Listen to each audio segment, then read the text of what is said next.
1. Prologue. Disclaimer, I don't own Worm, it belongs to Widbo. It is written with no commercial aim in mind. It is not for sale or rent. Prologue, I'm a Krogan dragon now. Equals Krogan dragon equals. Part 1 equals Krogan dragon equals. 7 April 2011. Brockton Bay. I wasn't a fan of falling down, not even when I was sleeping. The sensation of your stomach dropping under you, brief vertigo, and perhaps a dream of falling over a cliff's edge towards a sudden end, those weren't fun things to experience. This time around, the dream was even more unsettling. There was something otherworldly staring at me. I could hear it speak in my head. I could see myself answering, making a choice. Then the ground dropped under my feet, and I got a brief glimpse of a purple vortex. Foo, I began cursing in a deep voice that was mine, yet not. I slammed into cold, bracing water and sunk like a rock. I flailed my arms and legs, slashing with clawed fingers and wiggling my stubby tail. My curse drowned in a shower of ice-cold, oily, and salty water that flooded my lungs, and I choked. The shock was enough to convince me that whatever the fuck was happening, I wasn't dreaming any longer. Despite my best panicking efforts, I kept sinking. I needed to breathe, yet there was only freezing dark water. The world dimmed, even as I strained my muscles to try and claw my way to the surface. It didn't help. I kept sinking, and moments later I felt my feet touch the slimy bottom of whatever this hellish place was. It was cold and dark. Wet. Of course it was damn wet. This place was going to be my grave. I had to get away. I had to get to the surface. The world dimmed, even as rage exploded in my heart, flooding me with hormones for one last-ditch, desperate attempt to get to the surface and air. I was too heavy. I jumped futilely. My arms and legs flailed away, and for a moment I felt desperate, mindless hope when my feet got out of the sludge, only for it to die in despair a moment later. Despite all my efforts, I fell back onto the bottom of whatever this was. The world dimmed even as I struggled to get away. Stars exploded within my mind. Two immense crystalline forms twisted around each other like a twinned helix, shedding a shower of sparkling crystals. Destination, priority link located. Trajectory, target locked on. Agreement, uplink established. My blood rage burned hotter than ever. My scales boiled and reformed. My tough hide parted, and something exploded from my back. My arms and legs elongated. I could distantly feel bones fragmenting and healing much faster than they had any right to. I still needed to breathe.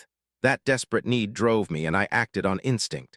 The dark water churned around me, my wings beat once, then twice, and tore my way through the oppressive, stinking liquid until my muzzle broke free, and I desperately gasped for breath. There was still water in my lungs, nose, and down my long, sinuous neck. I flailed again, coughing and gasping.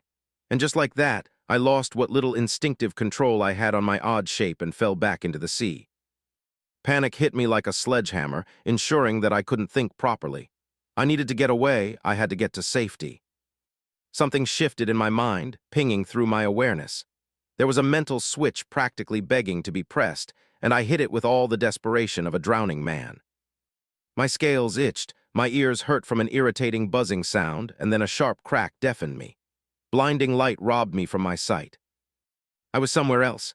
I was tired, spluttering and coughing, gasping for sweet, sweet air. Water sloshed off my scales to fall all around me. A siren wailed and people screamed. Yet all I could do or think about was getting as much air in my water-clogged lungs as I could. I never noticed someone approaching and poking my paw with something sharp. Equals Krogan dragon equals. That was a particularly fucked up nightmare I had, and I suffered a few nasty ones since my mother died a few weeks ago. As if that wasn't bad enough, my scales itched something fierce, and my brain hurt in such a way that I felt like clawing off my head plate. Wait a minute, that was all wrong. I cracked my eyes open and groaned. The sound was a deep bass and come from within a barrel-like chest that was both just right, yet much larger than it had any right to be. I rubbed my forehead and noticed two very odd things. First, my arm had only 3 very large and clawed fingers. Second, I could barely see said had when I touched my head plate. My eyes were odd too. They were too far apart, and I was damn sure that I should be seeing so well to the sides of my head. At the same time, I knew that it was perfectly normal for my eyes to work that way. "What the hell?" I exclaimed aloud in a deep, rumbling voice that most certainly wasn't my own. Yet it was painfully familiar, and I knew it was the voice that had been coming from my throat for what felt like forever. I blinked owlishly and looked around. I was in a white metal room, laying upon a large, simple bed. The only notable things in the otherwise empty room were cameras with blinking green lights placed in each of the four corners of the ceiling. I must be dreaming still, I shook my head. My gaze fell upon my bulky form.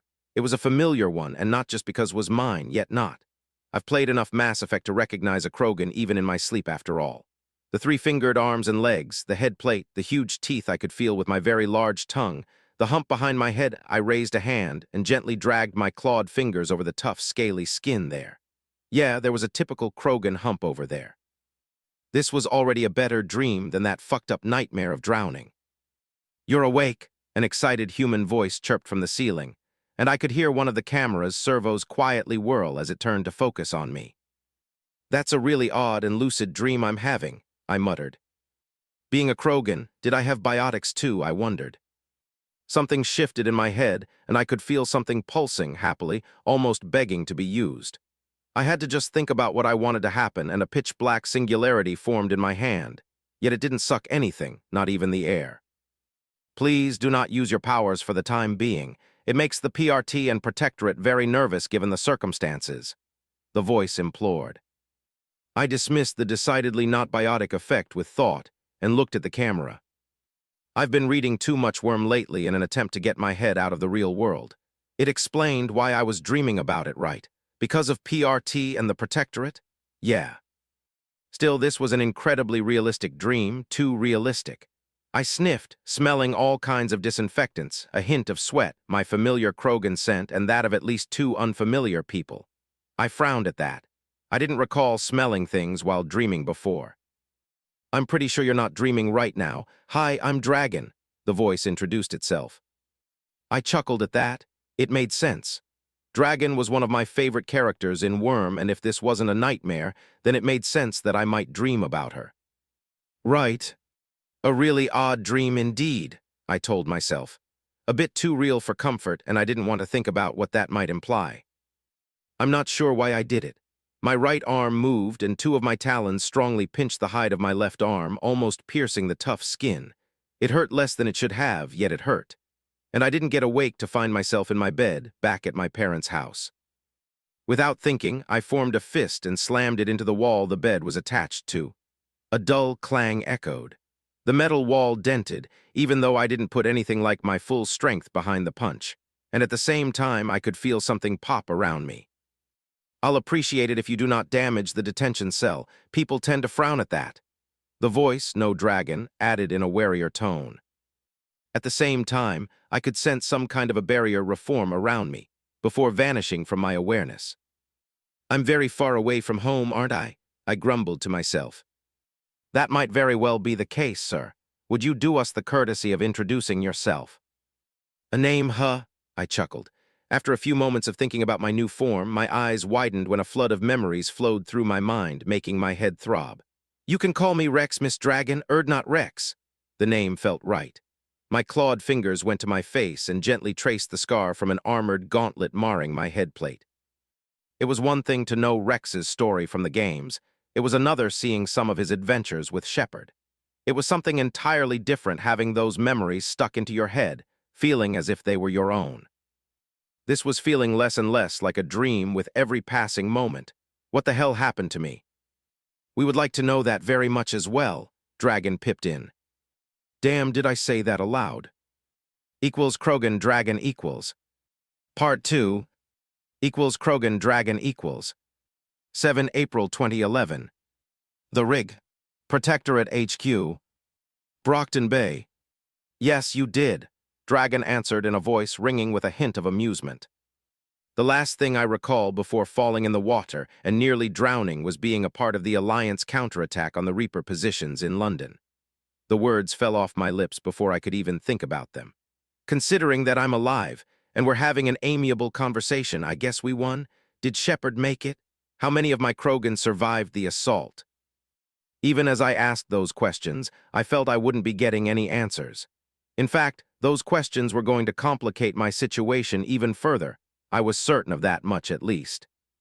"The last time I checked, there has been no recent assault on London by anyone," Dragon predictably responded. Where am I? I demanded harshly. Trying to bite my lips and keep silent before digging myself even larger a hole didn't work. Brockton Bay, United States of America, Earth Bet, Dragon patiently explained. I'm unfamiliar with a human colony called Earth Bet, I trailed off while viciously cursing in my mind. What the hell was happening? Revealing knowledge of the future you can't plausibly explain can lead to gaining the attention you aren't ready for, operative. Updating mission parameters. Blood-red words etched themselves in my mind. The taste of hot, fresh blood was familiar and exhilarating, a confirmation of a kill, of triumph and victory. I could smell the hot liquid burning within my mind. Active mission parameters. Bring order and stability to Earth Bet. Neutralize active S-class threats. Neutralize planetary siege. Units conflict engines code named and bringers. Neutralize entity code name Zion. Victory is life, operative. Victory is freedom. I blinked off the molten blood boiling within my mind. Colonies, Dragon said in a wary voice. Say that again, Miss Dragon, please. I spoke softly, wondering WTF mess I found myself into. Currently, Earth has no colonies in the Sol system, much less extrasolar ones. I wanted to hear a different answer. Fuck my luck. What year is it? I asked. What year do you expect it to be, Mr. Erdnot? Dragon shot back. It's Wrex. Erdnot's my clan name, and I've got the feeling that it holds no meaning here. It was 2186 the last time I checked. Late summer or what passed for it during a nuclear winter in London. It's April the 8th, 2011, Mr. Wrex. I believe you're very far from home. Anything you tell us about the events just before your arrival might help us find a way back for you. Dragon gently explained. If we didn't win the battle and the war, I growled, there would be nowhere to go back to. The last thing I remember, I closed my eyes and shook in rage while my mouth kept speaking, explaining about the culmination of the Reaper War, the desperate assault on Earth, and our attempt to reach the Citadel hanging above London. I'm pretty sure I just got to the gravity lift connecting the Citadel when the ground when a Reaper capital ship opened fire on us. I trailed off. I could remember that perfectly, the last, desperate sprint towards the lift, with Grunt to my right and Shepard actually getting a lead, the magnificent bastard. The smell of battle, death, and madness, the familiar sensation of a mass effect field picking me up. I heard a Reaper roar at us in anger. It shot at us with its main cannon, then I was falling in the water and couldn't get to the surface. Finally, my jaws slapped close with an audible click. What was that old human saying? I'm not in Kansas any longer. Close enough. The United States government, Protectorate Response Team, the Protectorate, and the Guild would like to know more about those Reapers who invaded Earth. The threat they represent, their military goals, Dragon asked politely. And I would like to know where and when I am, I requested. Brockton Bay, 2011, the United States, I lack context. I paused. My status. Once again, my mouth opened and spoke of its own volition. An exchange of information would be more than acceptable. Question for a question, Dragon suggested. As for your state, we do have protocols about settling extra-dimensional visitors. The same goes for time-displaced people, even though the latter hasn't been implemented yet. As long as it doesn't include vivisection or imprisonment. Nothing like that. However, medical examination and power testing will be required. We talked for most of the night, exchanging question for question. I spoke of recent galactic history and what I could recall about the Human Systems Alliance, about the bastard Turians and the treacherous Salarians. She asked about everyone else of note, too. However, most questions Dragon and her superiors asked were centered around the Reaper invasion. They didn't particularly like the answers. In turn, I got a refresher course about Earth Bet, which was frankly very useful. I could never finish reading Worm, or if I did, I didn't remember doing so. Almost all I recalled came from fan stories, and thus was under question now that I found myself thrown into that world. Knowing where I was, what was supposed to happen, not to mention my mission, it should have turned me into a gibbering, terrified wreck. Instead, the idea of such challenging opponents got my blood pumping. Until the Reapers, there weren't many challenges I could fight left. That very thought, the blurring between my human self and Wrex's memories, should have been incredibly upsetting as well. Yet, it was anything but. Without Wrex's Krogan body, without his skills and experience, without whatever powers we had gained. I would likely stand little chance of surviving the next few years even if I didn't go out of my way to find trouble. And I had the nagging suspicion that laying low and hoping for the best wouldn't be an option. I shook my head and focused back on the task at hand.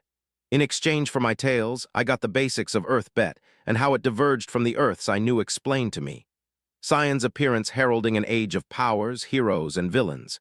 The Endbringers wrecking infrastructure and condemning cities, often along with the citizenry, like clockwork. The game of cops and robbers the locals played. My status as a so-called Case 66, a refugee from a different dimension. Category B2, meaning that I was from the future, just not this Earth's future. To be frank, it was an enthralling tale Dragon spun. Thanks to Wrex's memories and experiences, I could look at what she told me in a different light than before. The picture she painted was painfully familiar. It was so different than what had been happening on Tachanka since the rebellion. It was just that civilization here hasn't completely collapsed yet, though it was on the way there. The correlation of forces arrayed against the local governments, military, law enforcement, and heroes was bad and growing worse by the day. And that was before taking into account certain factors I wasn't supposed to know about. I smiled happily. You know, Miss Dragon, before hooking up with Shepard's crew, becoming leader of Clan Erdnot and uniting Tachanka, I used to be an independent contractor for centuries.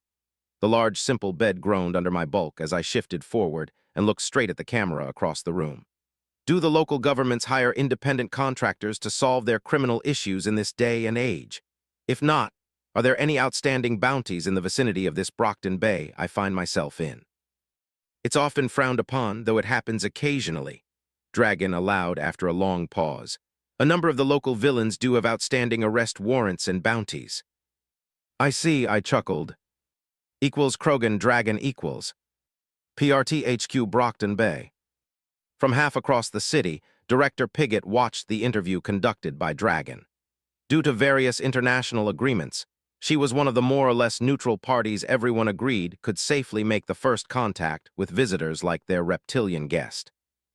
My lie detector is still in the prototype stage. It is meant for humans.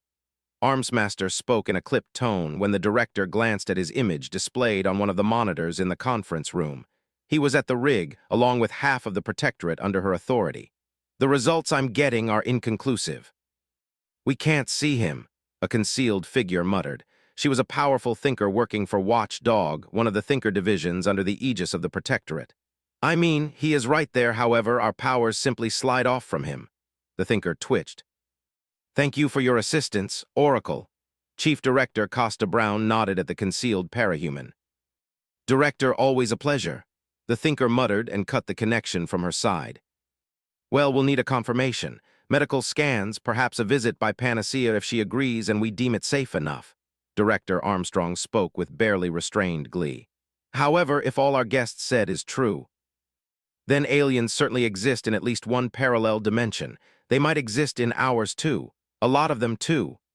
Costa Brown finished his thought, voicing everyone's primary concern. If that is the case, these Reapers might exist too, if the alien is telling us the truth. That came from Tag, who was scowling at the camera. We have no reason to believe he is lying, Armstrong countered. However, we have no reason to take his word as a gospel either, he added. Actions often speak louder than words. I suggest we keep him under observation and in our good graces until and unless he gives us a reason to change our approach, Costa Brown suggested. What about the fact that he has been a mercenary for centuries? Tag all but sneered at that. Those were two very concerning points. Mercenaries didn't have a particularly good reputation on Earth Bet, neither before Sion nor after. The fact that Erdnot Wrex admitted that his species could live for over 1,000 years was another. If true, it told volumes for how dangerous their guest might be, especially if he had spent a significant chunk of that time as a gun for hire and was still alive. As if that wasn't bad enough. He didn't mention anything about the changer power he displayed upon his arrival or how he teleported on the rig. Director Piggott pointed out. While Wrex Erdnot was uncommonly calm when he described how he got here, Director Armstrong began. Being nearly killed during combat, then finding yourself drowning is a textbook trigger event even for an experienced combatant. You theorize that he triggered after he arrived on Earth Bet. Costa Brown inquired. Yes, as far as what sent him here, an interaction between the Reaper that shot at him and that gravity lift he mentioned might have produced an exotic effect. Armstrong shrugged. It's just a theory based on the incomplete information we have. Fine, I'll agree on the so-called power testing. Wrex grumbled from the largest screen in the room, gaining everyone's attention. If you expedite the necessary paperwork about my registration and status. I've never had much patience for these things, and over the past few years I had to deal with all too much of that damn pain in the quad. Dragon looked at the chief director, who quickly nodded. That is acceptable, Mr. Wrex, the Canadian tinker promptly responded. What are my orders if we let him on the streets and he goes bounty hunting? Piggott asked the chief director. That would depend on both his conduct and the results of his power testing. If he indeed has a changer power similar to lungs, combined with teleportation ability, containing him will be very difficult. In that case, we better not antagonize such a potential asset. Costa Brown explained her reasoning. That is before taking into account his origin and the complications that it brings. The alien might very well be the last of his kind if that alliance he spoke of lost their war. Or he could be a lost leader, part of a victorious galactic-scale alliance. Or anything in between depending on the politics on the other side, if there was another side left. Equals Krogan Dragon equals. Part 3. Equals Krogan Dragon equals. 8 April 2011. The Rig. Protectorate HQ. Brockton Bay. There were a few immediate benefits to playing nice with the locals, for now at least.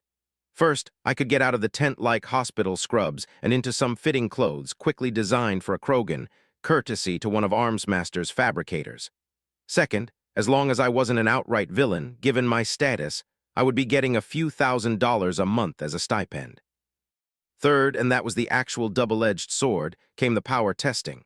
On one hand, going through it would reveal what I could do to all kinds of questionable parties. On the other hand, I kind of needed to know what the hell I could do now, so I could begin to lay down at least a vague plan for the future. Beyond, go out, bash heads, and get bounties, then profit. The testing process itself was long, boring, though it had a few highlights. A few very useful highlights, if I say so myself. First came the realization that now I had a built-in shield that could take one hit from practically everything the PRT dared throw at me. Then it would recharge in a couple of seconds.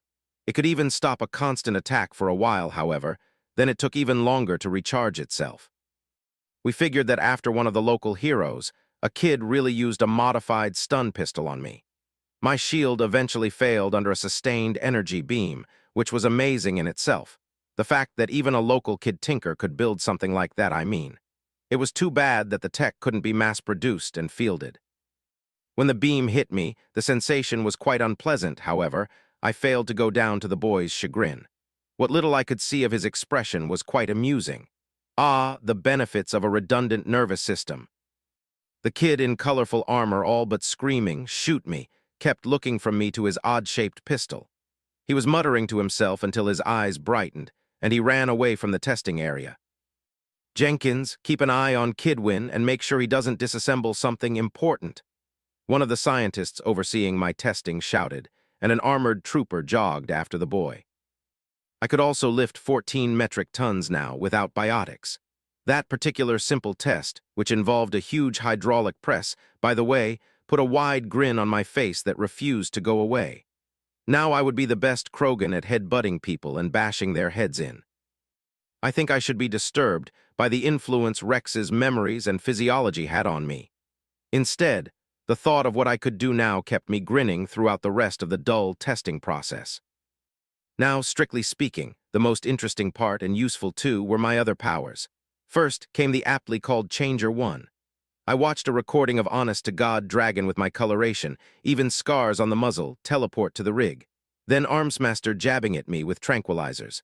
My armored form shrunk until it left my naked body on the landing pad.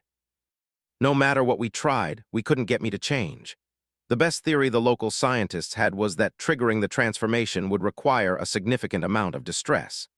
Needless to say, the limited number of options they tried, including another young hero, Gallant, blasting me with an emotion-manipulating burst, did nothing but irritate me.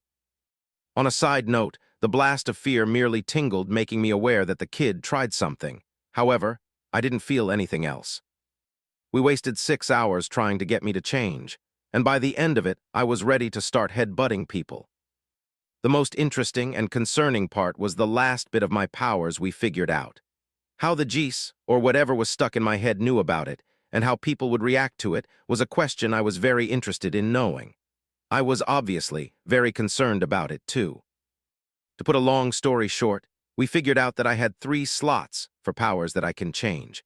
I needed to think and desire a certain kind of power, and something roughly comparable to my need would materialize. Another 6 hours of testing confirmed that while those powers would be in the ballpark of what I wanted, they wouldn't necessarily be anywhere near ideal for solving the problem at hand, though a creative application or brute force one might make it get away. Even without my prior knowledge, I knew that this was a big deal. A very big deal. That was a fact underlined by how polite and eager to please me everyone became while the last part of the testing was underway. This trend continued afterward, with Dragon being at hand through a teleconference to aid me in filling up all necessary paperwork. There was a very chipper PRT legal expert in attendance too, helping too and explaining the most relevant local laws. Both of them kept dropping a hint that joining the Protectorate, or perhaps even the Guild, might be for the best, citing all kinds of benefits. Curiously enough, neither of them mentioned all the legal entanglements I would have to contend with if I officially signed with one of these groups. Another thing I figured quickly was that both my implants, the biotic one and the Omnitool, didn't survive my transformation into Dragon. I was still a biotic, however, without an implant to help control my abilities, they were practically useless in combat. Something of the Omnitool might be salvageable, hopefully the data drive, however that was another concern for later, when I had the right powers slotted and useful infrastructure to play with it. A couple of thinker powers that did what I needed them to, allowed me to perceive bits and pieces of various conversations on the rig.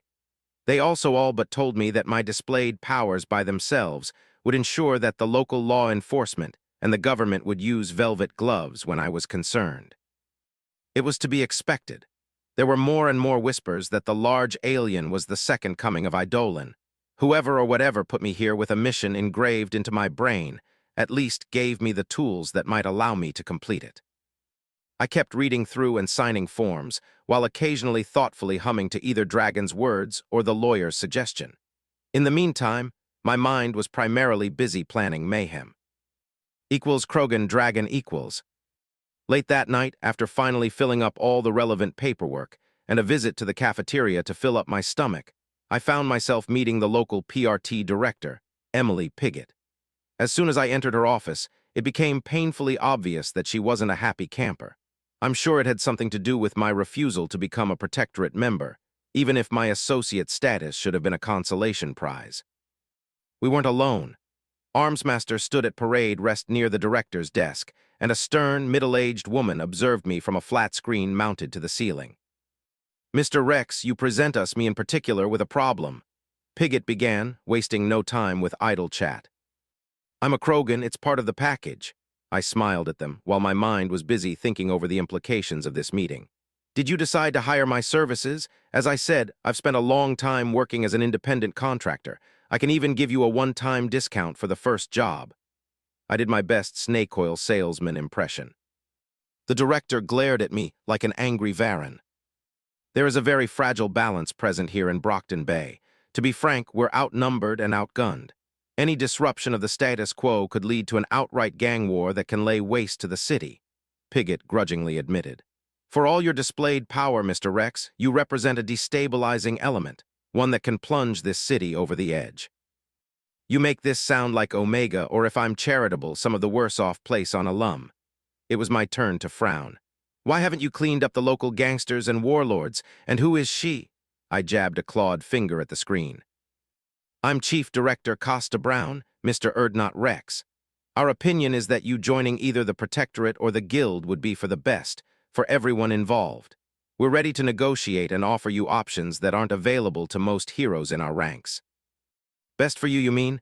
I've seen what you offer to your people. I won't be leashed, Chief Director." I smiled widely. "We both know we're only having this conversation because of my powers. At the end of the day, when you strip all that boring, flowery language the Asari and you humans like so much, it's power that matters." As I said, we're ready to negotiate a significantly altered contract for you if you're willing to join, Mr. Wrex. The chief director persisted. I might entertain the idea. I began slowly and saw the humans relax a bit. After I've made a proper name for myself on your Earth bet, and I'm in an even better negotiating position. Depending on what you do and how the chips fall, you might find yourself in a worse position to negotiate from, Mr. Wrex. The chief director forged on. I can live with that, I shrugged. Brockton Bay might now, Director Piggott countered.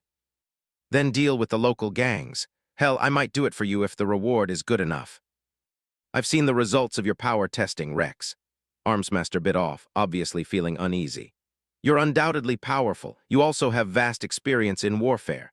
What you lack is experience with your powers and in dealing with parahumans, especially villains. If you go out alone bounty hunting, the results can be disastrous for everyone involved.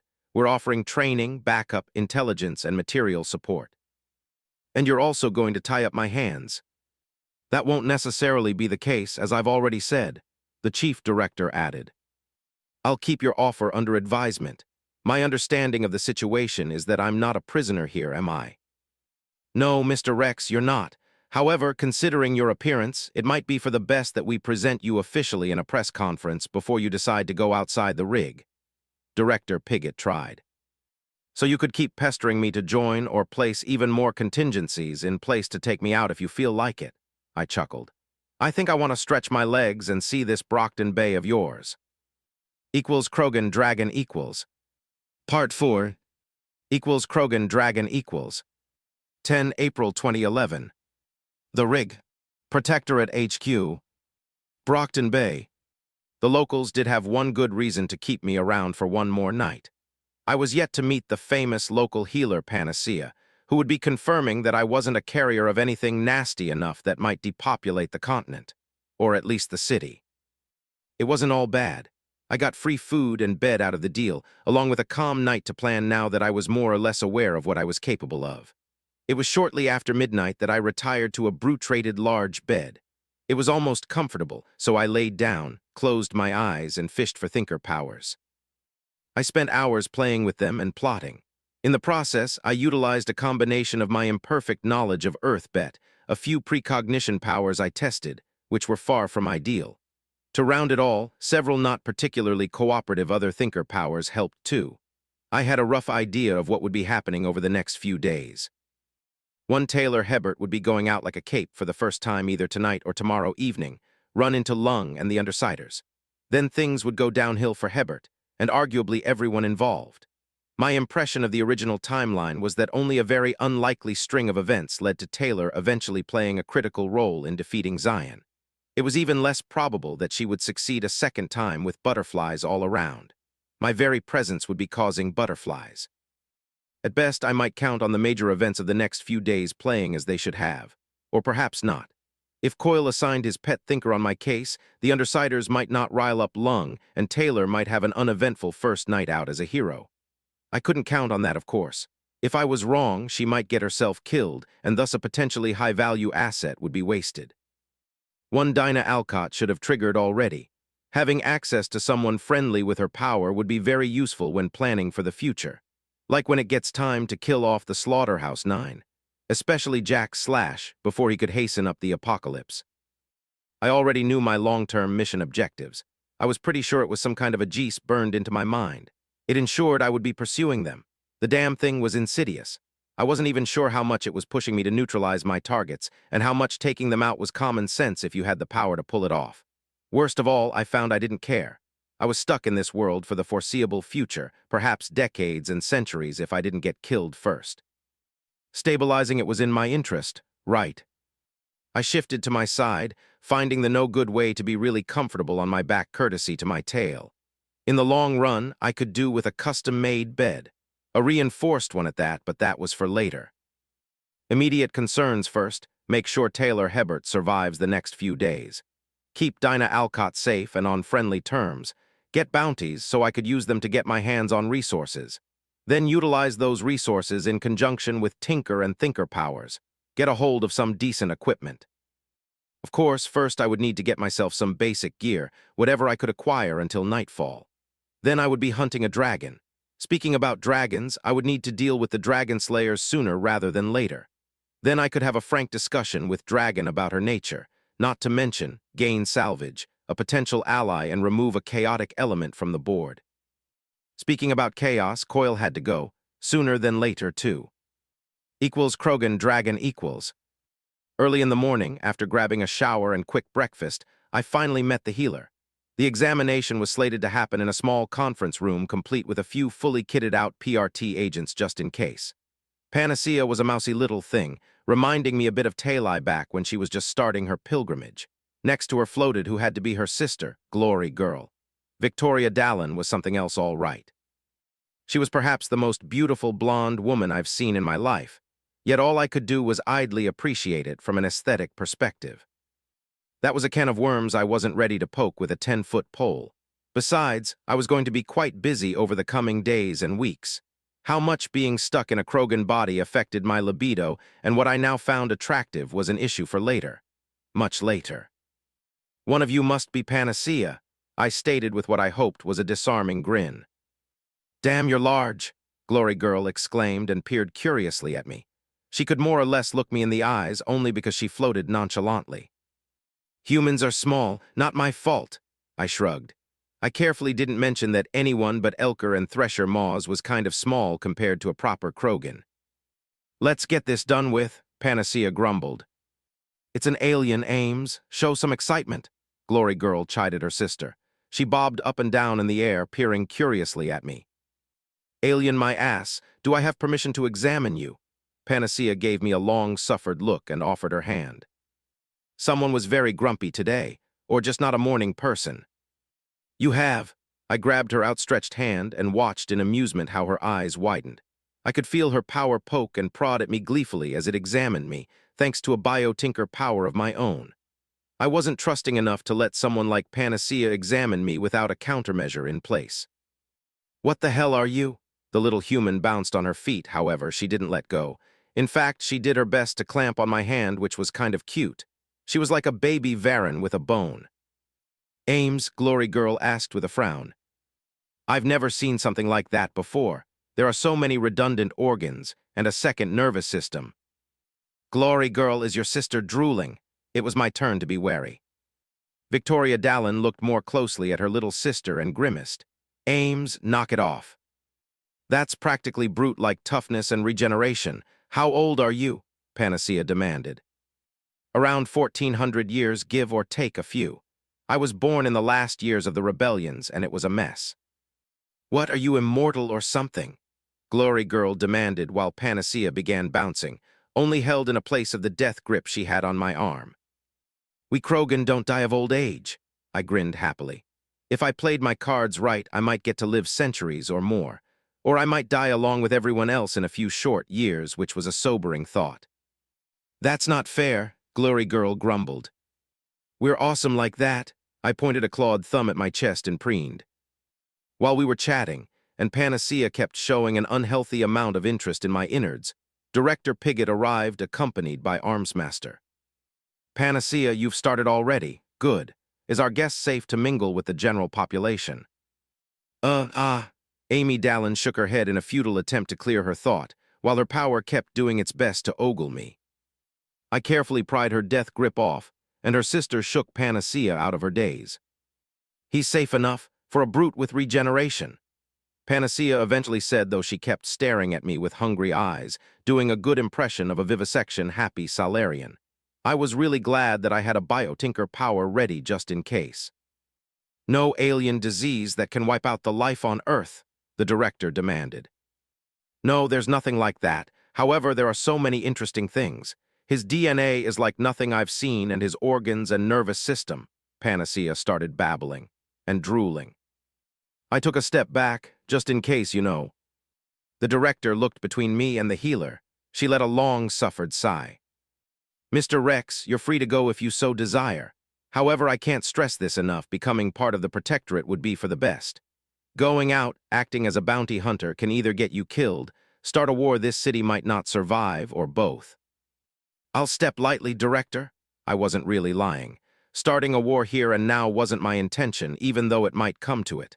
There were things I had to do, places to be. And it might be nice to get me a crant.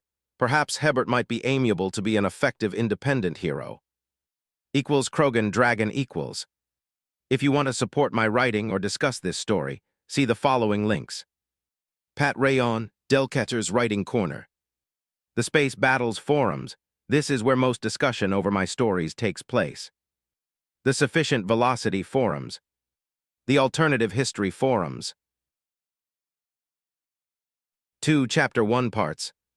Disclaimer, I don't own Worm or Mass Effect. They belong to their respective creators and/or copyright owners. This story is written with no commercial aim in mind. It is not for sale or rent. Chapter 1, Wrex to the Rescue. Equals Krogan Dragon equals. Part 1. Equals Krogan Dragon equals. 10 April 2011. Brockton Bay. I was pleasantly surprised that after the interview with Panacea, the locals actually let me go into the city. I was becoming a bit stir-crazy after spending the last few days stuck in the rig.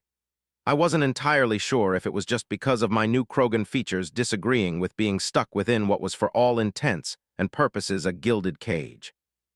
Another thing to keep in mind was that when the local government wanted to get the paperwork through, they could do it fast. I left the rig carrying a folder with a brand new ID and a check for $3,000. This indicated that any real delay in processing future paperwork, like that concerning bounties, would mean something not working properly. The Protectorate outfitted me with a phone, too, complete with various emergency numbers inside. Undoubtedly, it had multiple trackers stuck in, but that was only to be expected. Beyond the short term, I would need to figure out some way for secure and timely communication. My first point of business was to find a bank to cash out some money, then get a temporary lair. Once I had more resources and the beginning of a crant, I could think of creating a proper base of operations. Finding a proper place and setting it upright was going to take time and effort. The latter wasn't much of an issue, however. I was running out on the former. With a few basic objectives in mind for the day, I slowed down my striding and looked at the energy bridge I walked on. It was surely little more than a gimmick, but a useful one. When powered down, it would make the rig practically invulnerable as far as many of the villains in the city were concerned. It would also make an escape from it that much harder. Besides, it was a real energy bridge. The power necessary to maintain it had to be significant, not to mention the scientific and engineering feats it implied. And just like that, my high mood went down like a rock when I remembered that almost all Tinkertech was black-boxed alien space magic. I picked up my pace and focused on my powers. I let go of the Biotinker one after checking one last time that Panacea's shard didn't do more than look. This left me with a mover power that might imitate a biotic charge well enough, and an additional defensive one that would make it very hard for people to snipe me from distance. What can I say? You couldn't be too paranoid when stuck on Earth Bet. For a few moments, I debated if it might be for the best to get another movement power, or a stranger one to get around faster. I glanced at my very distinct form. While sometimes discretion might be the better point of valor, right now it was a luxury I could pass without. It took me a few minutes of walking until I got an appropriate flight power from a large pool of abilities that in one way or another enhanced mobility. I grinned and shot up in the air, taking care to keep my flight subsonic. When observed from above, Brockton Bay was both familiar and alien. Before coming to Earth for the Reaper War, Wrex hasn't seen old-fashioned human architecture in person. What he actually saw during the fighting was either demolished ruins or somewhat intact modern buildings, which had survived due to the much more durable materials they were built with. For me, the bay was a normal city, if one in decay. I could see the mess that was the boat graveyard.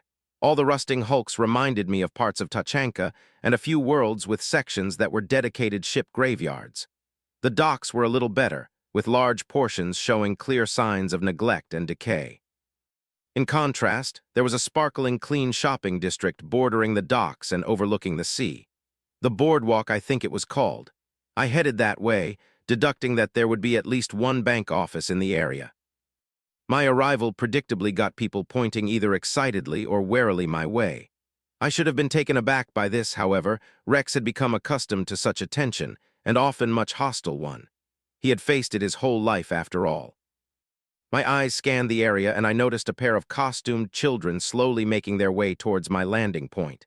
Kid Win was obvious with his hoverboard and familiar stun pistols. Beside him walked a masked blonde child in a blue outfit. She was doing something weird to the space in front of them.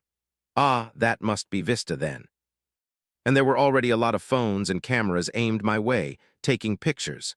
Yeah, butterflies galore are to be expected, I thought. Kid Win, nice to see you again. I rumbled in my best good-natured tone. Mr. Wrex, the ward greeted me back after space twisted, and the two kids stood beside me. So this is the alien I've heard so much about? Vista exclaimed. What gave me away? Was it the head plate or the hump? I grinned at the girl. Do you know if there is a bank office nearby? I have some paperwork to go over. I tapped the folder I carefully carried with a claw. There is one over there. Kid Win pointed at the far end of the small shopping district. Thank you for the direction, kid. Stay out of trouble. I waved at the wards and strode towards the bank. A Krogan making a good first impression. This might be a first in the past 1,000 years or so. I chuckled at the thought and was happy to see that the hastily gathered crowd of curious busybodies hurried to part in front of me. Getting through the bank took longer than expected, even if it was a time well spent. It was a small office of Brockton City Bank, where I not only cashed out my check, but opened an account. My new ID came in very useful in that regard. Now I also had a place ready to deposit all kinds of bounties and income from legal mercenary contracts. In a week or so, I would be getting a card as well, which, while useful, was a far cry from the easy functionality of an Omnitool. Early in the afternoon, I rented a room in a small motel near the docks, ensuring that I had a place to sleep and stash the documents when I was out working. Afterward, I asked at the reception for directions and ended in a nearby internet cafe. It provided access to snacks because I was feeling a bit peevish and a source of intelligence. Naturally, my appearance prompted phones to appear and start taking pictures. I ignored the show and began researching the ABB, especially their territory. There was an easy-to-find, supposedly up-to-date map on the gang territories in Brockton Bay. Some cheeky bastards had outlined the safe areas, protected by the PRT and Protectorate. Both my motel and the cafe I sat at were near the border of said territory to the north, and above use was the train yard area, under the control of the merchants. To the northeast, we had a section of ABB territory and another taking a part of the coast to the south. Between them was most of the city, which was painted in Empire 88 colors. I swapped my defensive power for a hopefully useful Thinker 1 and kept studying the opposition. So far, it was as I recalled, no outside or wrong elements, which was good. My power, probably using pieces of knowledge I wasn't able to consciously recall, pointed at the nearby ABB territory as the most likely area where Taylor would go out tonight. My research further pointed at there being a few supposedly legit ABB casinos in that area. Didn't the Undersiders hit one of those and thus end up on Lung's to burn list? A quick search showed that I recalled that fact right 2 weeks ago.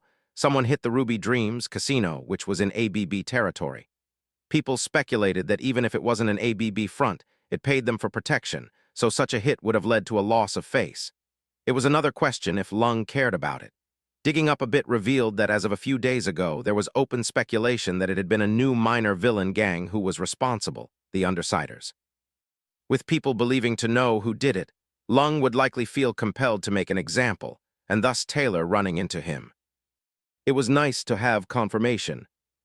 Next, it was time for a more in-depth study of the opposition. Lung was a changer who could turn into a raging dragon. At what was believed to be full power, he was impressive. Not as large as Calrose, but still big, heavy-armored, and fire-spitting beast. I idly wondered how he might stack against my changer form if I could trigger said change, but dismissed the idea. No matter who won, the battle would cause extensive collateral damage. Likely much more if I used the right powers to put down that particular warlord. The tactic for dealing with Lung was simple. Take him out fast if at all possible, otherwise stall until I got the right powers to neutralize him for good. Only was another issue. He was like a vanguard on steroids, a serial suicide bomber. The idea itself was impressive. That one would be dangerous even if he only had access to conventional munitions. I needed him out of the picture before he could arm up with Bakuta's toys, and I needed her neutralized as well. To take him out, I would need to limit his movements, then go for the kill. I doubted anyone would be too upset if Only died after trying to suicide bomb me a few times. I spent a few hours skimming what I could find online about the other gangs as well. So far, there were no surprises, beyond getting a confirmation that beyond the big players, multiple smaller groups were running around. One of the more interesting ones was Faultline's crew. Sooner or later, we would need to compare notes. It was a professional courtesy, especially if I decided to make this city my base of operations for the time being. Late in the afternoon and a lot of snacks later, I paid for the time spent browsing and walked out. The first thing I did was shuffle my powers. I got a defensive one that should keep me from burning, which was prudent when I was about to hunt dragons. Second, I got a thinker power greatly expanding my perceptions. Then I went to find myself a good high position from where I could keep an eye on things and hopefully find either Lung or Taylor before they could run into each other. In the meantime, I began searching about power similar to Miss Militia's. Tonight wasn't the time for experimenting with particularly exotic abilities. Krogan Dragon equals. Part 2. Krogan Dragon equals. 10 April 2011. Brockton Bay. I sat in the shadows on top of an empty office building, valiantly resisting the urge to fiddle with my chosen powers again. I had my defenses in place, and a rough equivalent of Miss Militia's power at my disposal. As soon as I located Lung or Taylor, I would be exchanging my brand new sensory abilities for a way to get around fast, and that was it. Meanwhile, I patted a pitch-black hard light construct that easily laid in my hands. It was a shotgun, a rather primitive one, but hopefully the hard light munitions I knew it shot would be of use.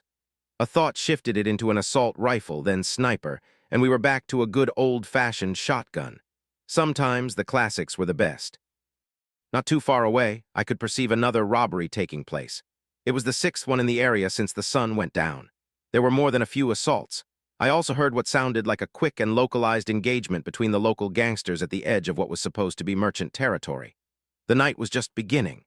Frankly, the more time I spent up there observing, the more this place resembled Omega, just without a queen bitch TM to keep a semblance of order. From what I saw on the net, this wasn't even the bad part of town. There were various clusters of ABB goons here and there. Some just talked on street corners or sat in one of the few still open establishments in the area. Others moved in what might have been an attempt to patrol the borders of their territory. However, if that was the case, it was one of the more pathetic such attempts I've suffered. I now had centuries of memories of how all kinds of criminals across the galaxy operated. There was a huge difference between eager, and sometimes even talented amateurs and former military who gave a damn for doing their job right. This was obviously the former. I kept observing and nearly missed it. A lot of insects moved over the roofs less than a kilometer away.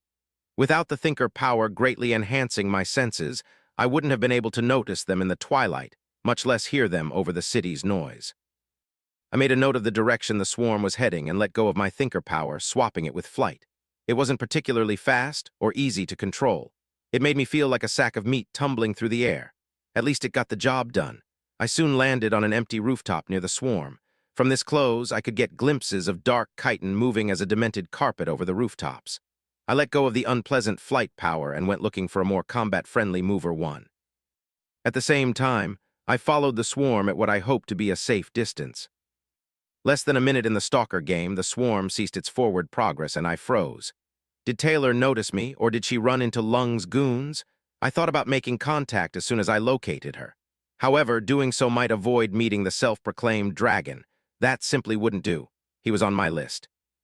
Soon I heard quite a scuffle of feet, recognized the unsure motions of someone trying to be stealthy, but having no idea how to pull it off.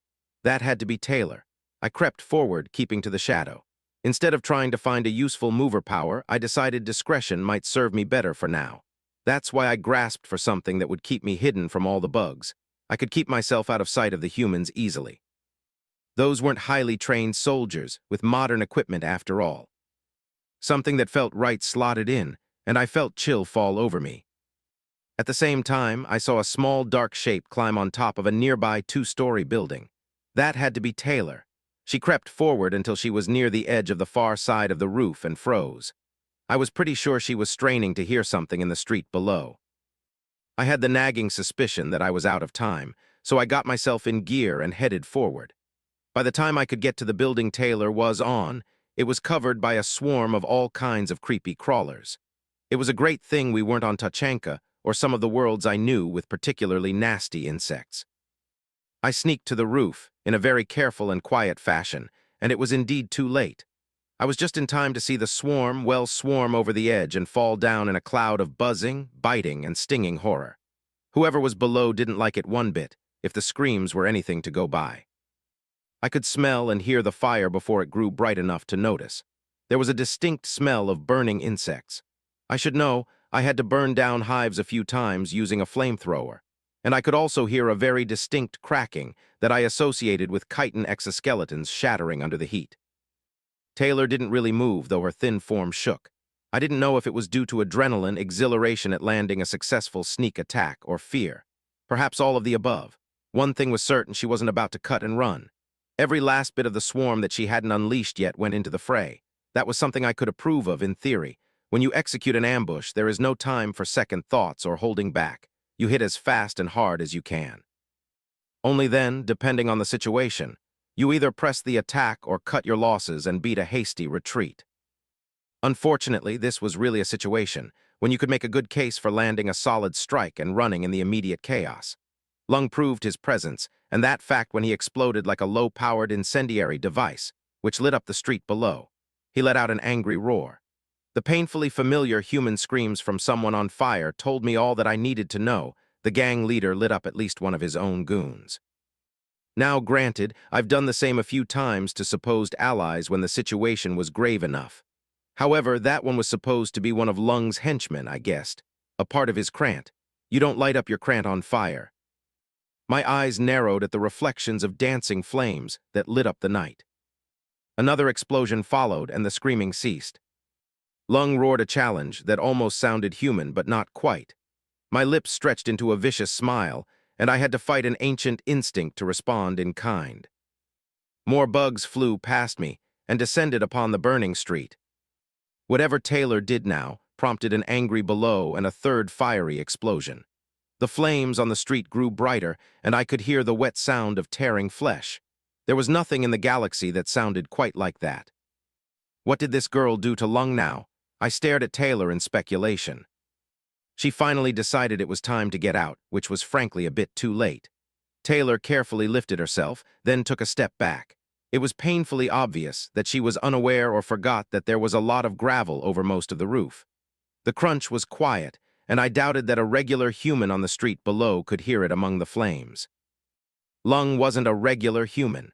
A vicious roar shook the street, and this time it was much harder to recognize it as something that left a human throat. I could see the flames move, and a moment later the building shook. For a long moment, Taylor stood frozen like a pyjak in the sight of a hungry Varan. Lung was climbing the facade of the building, causing a lot of noise. Taylor finally moved, turning her head around to look at the fire escape ladder to my left. Yet the foolish child didn't run. This had gone long enough. I let go of the stranger's power and idly looked for an appropriate mover one. At the same time, I strode towards Taylor, who finally caught sight of me, and her eyes widened with fear. She shook and took a stumbling step to the side. Her arms went to the back of her insect-shaped costume, and she began tugging it, looking for something. "Move away, girl," I ordered, and chambered around in the projected shotgun I held. Lung's head cleared the edge of the roof. He had 2 arms and presumably 2 legs and a torso. That was the only human-like thing left of him. Silver scales covered his whole body and his head like something that crawled out from the Deadlands on Tachanka. The burning bastard had just a moment to realize he was looking at the barrel of a gun. Then I pressed the trigger, and a ball of hard light slammed into his forehead. The glowing energy detonated, shattering scales and cracking bone. Lung roared in pain and fell from the building. His landing was very loud, presumably painful, and even more satisfying. I looked at Taylor, who had a small spray can she held in a shaky hand, and pointed in my direction. "You want to be somewhere else, girl," I chuckled. She stared at me with wide eyes, then glanced over the edge of the roof. From her position, she could see what was happening down there. Judging by the sound of a large form moving and the roar of pure fury he let out, Lung was ready for round 2. Instead of answering me, Taylor shook, then in one desperate motion, threw the spray at presumably Lung, then bolted for the fire escape.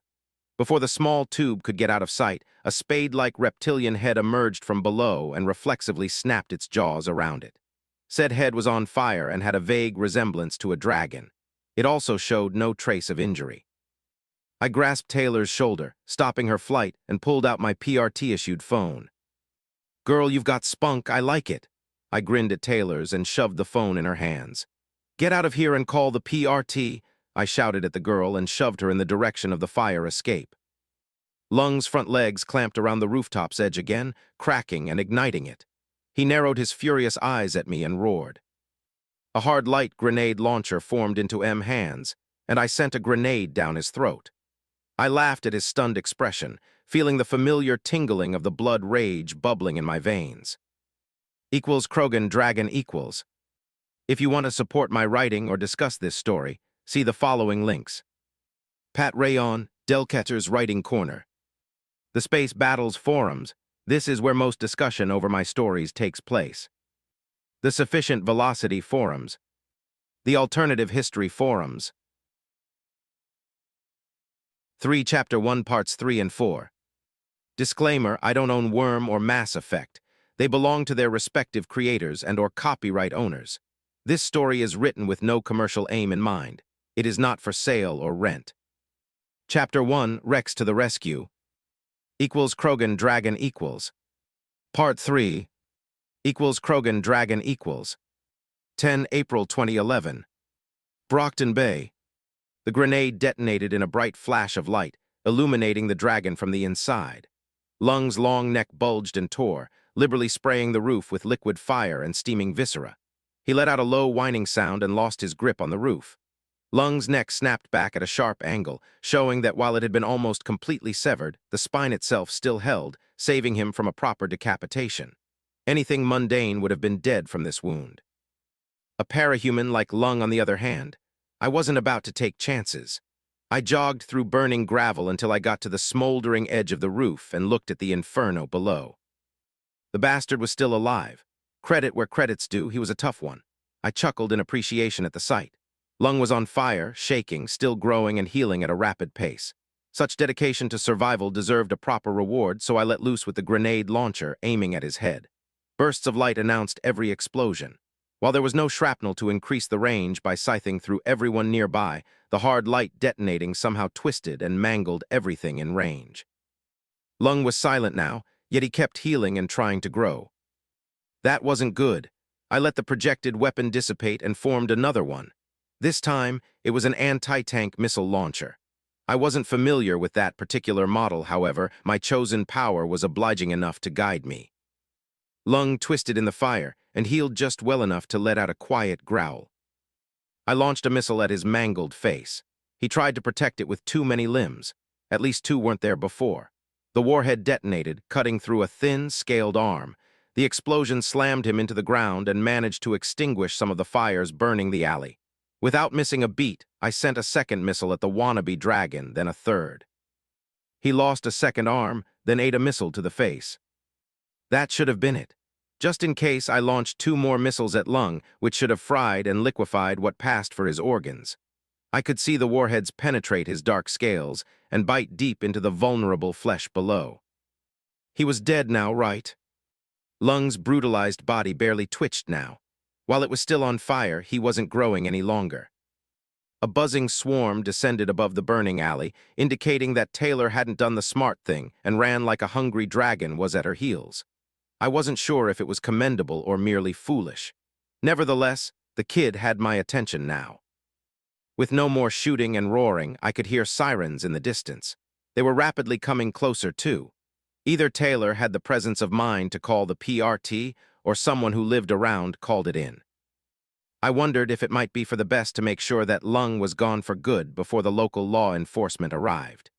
In my experience, usually, those in their line of work had issues with simply getting rid of criminals the old-fashioned way. On the other hand, Lung's ridiculously small bounty was to bring him in alive. I let go of the power that allowed me to create hard light weapons and look for something that could knock him out and keep him out. Dozens of options flashed through my mind. The only issue was that I had only a vague idea of what they were supposed to do and no idea how effective they might be. The same went for any potential drawbacks. In the end, I went for the familiar. It was cold-related power, or so my mind insisted. I slotted it, and immediately hoarfrost formed around my arms. I knew I could freeze, either solid or encase in ice anything I touched. Of course, the power I picked would be less than ideal. I grumbled to myself and jumped off the roof, right on Lung's shrinking body. Scales cracked under my feet, and I wasted no time hammering him with a combination of punches that left sizable chunks of his scaled body as frozen lumps. Finally, I grabbed him, ignoring the flames, and willed my power to encase him in ice. When Armsmaster arrived a few minutes later, he found me proudly standing on a lung-shaped ice statue. I knew it was a very bad idea, however. I couldn't keep myself from wondering if my next encounter with a villain might result in a proper fight. Krogan Dragon equals. Armsmaster felt particularly frustrated tonight. It didn't take a genius, or a thinker for that matter, to figure out that letting an alien warlord with centuries of experience walk around Brockton Bay without close supervision would end in tears. Or, as the case might be, fire. The power package the Krogan demonstrated during his testing made it that more essential that he would become a part of the Protectorate or at least consent to their supervision and support. Of course, that same powers all but ensured that none of that would happen unless the alien wanted it to. There were already whispers about Eidolon's second coming, and those made Armsmaster even more frustrated. He felt he was losing his grip on his position, that everything he had been doing as of late was of no real consequences. Other tinkers and regular heroes were leaving him in the dust. That very idea was immensely hard to deal with for someone whose specialty was miniaturization and efficiency. He should have been able to optimize his actions and inventions to at least keep himself relevant, if not as one of the best heroes in the Protectorate. Yet as of late, Armsmaster felt that all he could do was hang on, and despite his best efforts lose ground. The Protectorate hero grits his teeth and did his best to push through his feelings. As a distraction, he listened again to the call received from the alien's phone. A young and scared girl's voice was barely able to explain that she had engaged Lung because he was about to go out and kill kids. It was an inexperienced parahuman, and Armsmaster was ready to bet it was her first night out. She didn't even have a name to give the operator. No one with even a bit of experience and common sense would engage Lung without a lot of backups and a solid plan if they had any choice. She should have called them first, instead of going off half-cocked and ensuring that Lung would escalate. As if that wasn't bad enough, the alien had to come to her rescue, and now, who knew how much of the city would burn? Console, I'm seeing the fires. They appear to be contained for the moment. Armsmaster paused. I'm no longer hearing explosions. That either meant that the alien source of frustration had managed to evade Lung, was now dead, or succeeded where the whole Protectorate failed years ago. Armsmaster wasn't proud that he couldn't decide which outcome he would prefer to find. I'm still 5 minutes out, Miss Militia announced. Puppy and I will be there in 8. Assault for once kept his quips to himself. Less than a minute later, Armsmaster reached a burning alley and jumped off his motorcycle, leaving the vehicle to park itself. He approached the fires with his halberd at the ready and wondered if he had enough countermeasures in place. There was a lot of abnormal insect activity around. Either the Krogan was using a master power, or more likely, this was because of the foolish kid who started this altercation. Surprisingly enough, there was much less devastation than expected, especially compared to the last few of Lung's temper tantrums. As far as Armsmaster could see, it was only just this alley and the buildings facing it. And there it was. The hero grimaced and relaxed a fraction when he saw 2 of the reasons for his frustration. The alien appeared unharmed. The overgrown lizard stood on top of a large ice statue that had a vague resemblance to Lung and met him with a smug, toothy grin. The dark cloud hanging above the burning alley seemed to relax a fraction, and the ominous buzzing quieted. Closer observation revealed several burned and mangled corpses. Most of them were unrecognizable. Collateral damage, and one of the primary reasons why the Protectorate avoided engaging Lung if at all feasible. Situation report. Armsmaster did his best to sound professional in front of the scaly menace. A kid engaged this fellow over here. A large foot stomped on the ice statue. You'll have to ask her why when she decides to come out of the shadows. The alien spoke in a deep, contemplative voice. I decided that I couldn't just stand around and watch him burn the kid to a crisp. Armsmaster dared to glance to the right. A quick command had his visor switch vision modes, and now he could see a tall, thin form hugging the shadows nearby. Her costume was dark and edgy, something either a villain or a teenager who didn't think things through would come with. Often, there was no much difference after a mistake or two.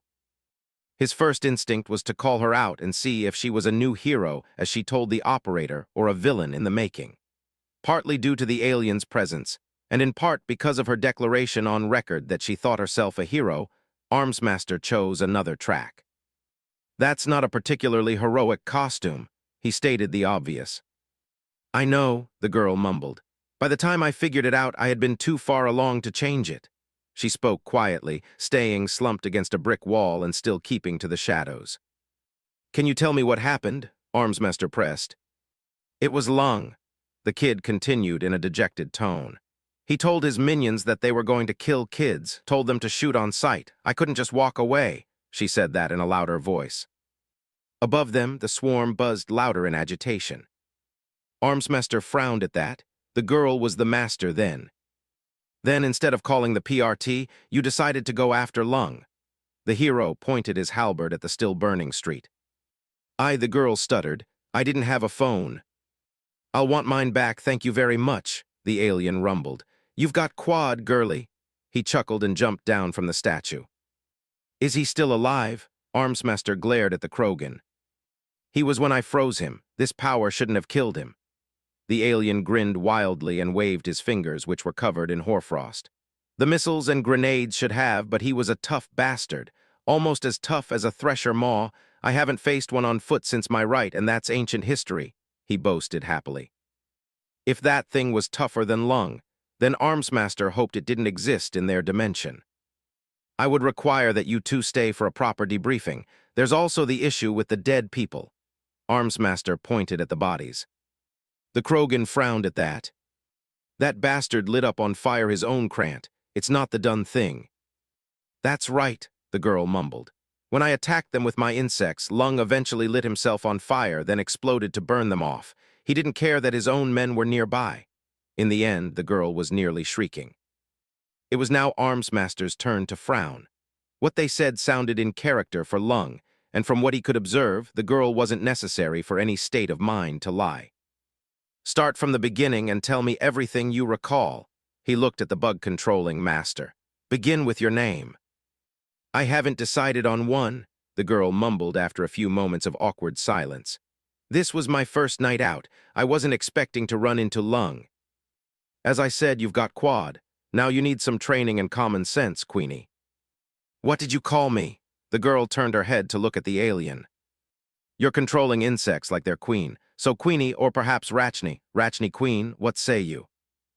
Equals Krogan Dragon equals. Part 4. Equals Krogan Dragon equals. 10 April 2011. Brockton Bay. Taylor stared vacantly at the dinosaur, Cape 53, or whatever that overgrown gecko was. He helped her. Let's go with that because the toothy dinosaur most certainly sounded like a he, even helped her with Lung. Not only that, he took down Lung, with rockets, explosions, and now an ice power too. "And all I get is insects," Taylor grumbled in the privacy of her mind. The Protectorate and Armsmaster, apparently knew of the big lizard and were on friendly enough terms. Taylor didn't know what to feel. She was pretty sure that all the shaking was because of getting off adrenaline, or so something half-forgotten she had read insisted. It might have been nearly getting barbecued as well. Or the burned bodies she was extremely glad she couldn't see properly. She was also very happy that she got to stop Lung from hurting kids. That was what heroes did, right? Taylor glanced at Armsmaster and frowned in the safety of her mask. He didn't seem to think that what she did was right. And the talking gecko, did he seem to approve of her actions, which should be a good thing, right? And what was quad anyway, and how did he know if she had it or not? She was aggravated, confused, and all she wanted then and there was to crawl into her bed and forget that most of this night had ever happened.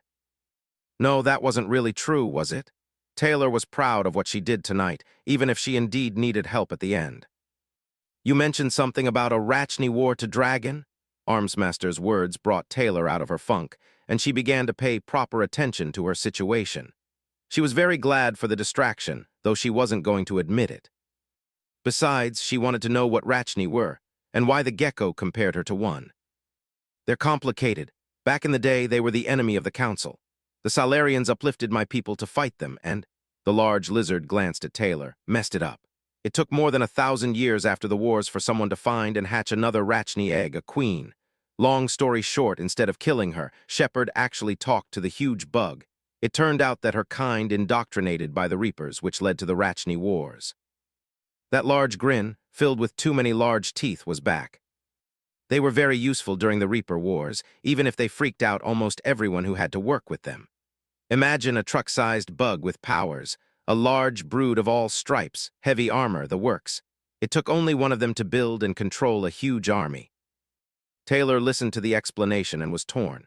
She both found herself hugely fascinated by the idea and wondering what she could do with some Rachni under her control. Perhaps if she had them, she could have taken down Lung by herself. Then she could be an even better hero. On the other hand, she wasn't sure how to feel about being compared to a truck-sized insect. Either way, she wasn't going to be impolite to the big dinosaur who helped her with Lung. Mom didn't raise a dummy.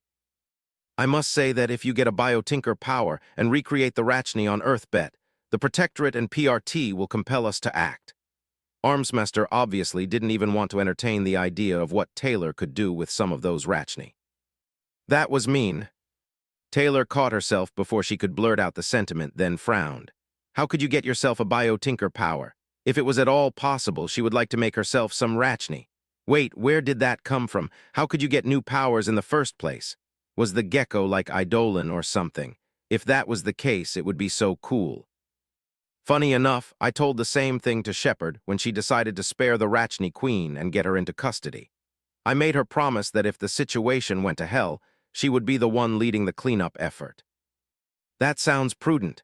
As long as you don't create self-replicating biotinker or tinker creations, the Protectorate and PRT might overlook some of your other actions. Armsmaster grit out and looked pointedly at the lung-shaped statue. Those words took Taylor aback. She thought that the dinosaur was a hero. What she just heard painted a somewhat different picture, adding to her confusion.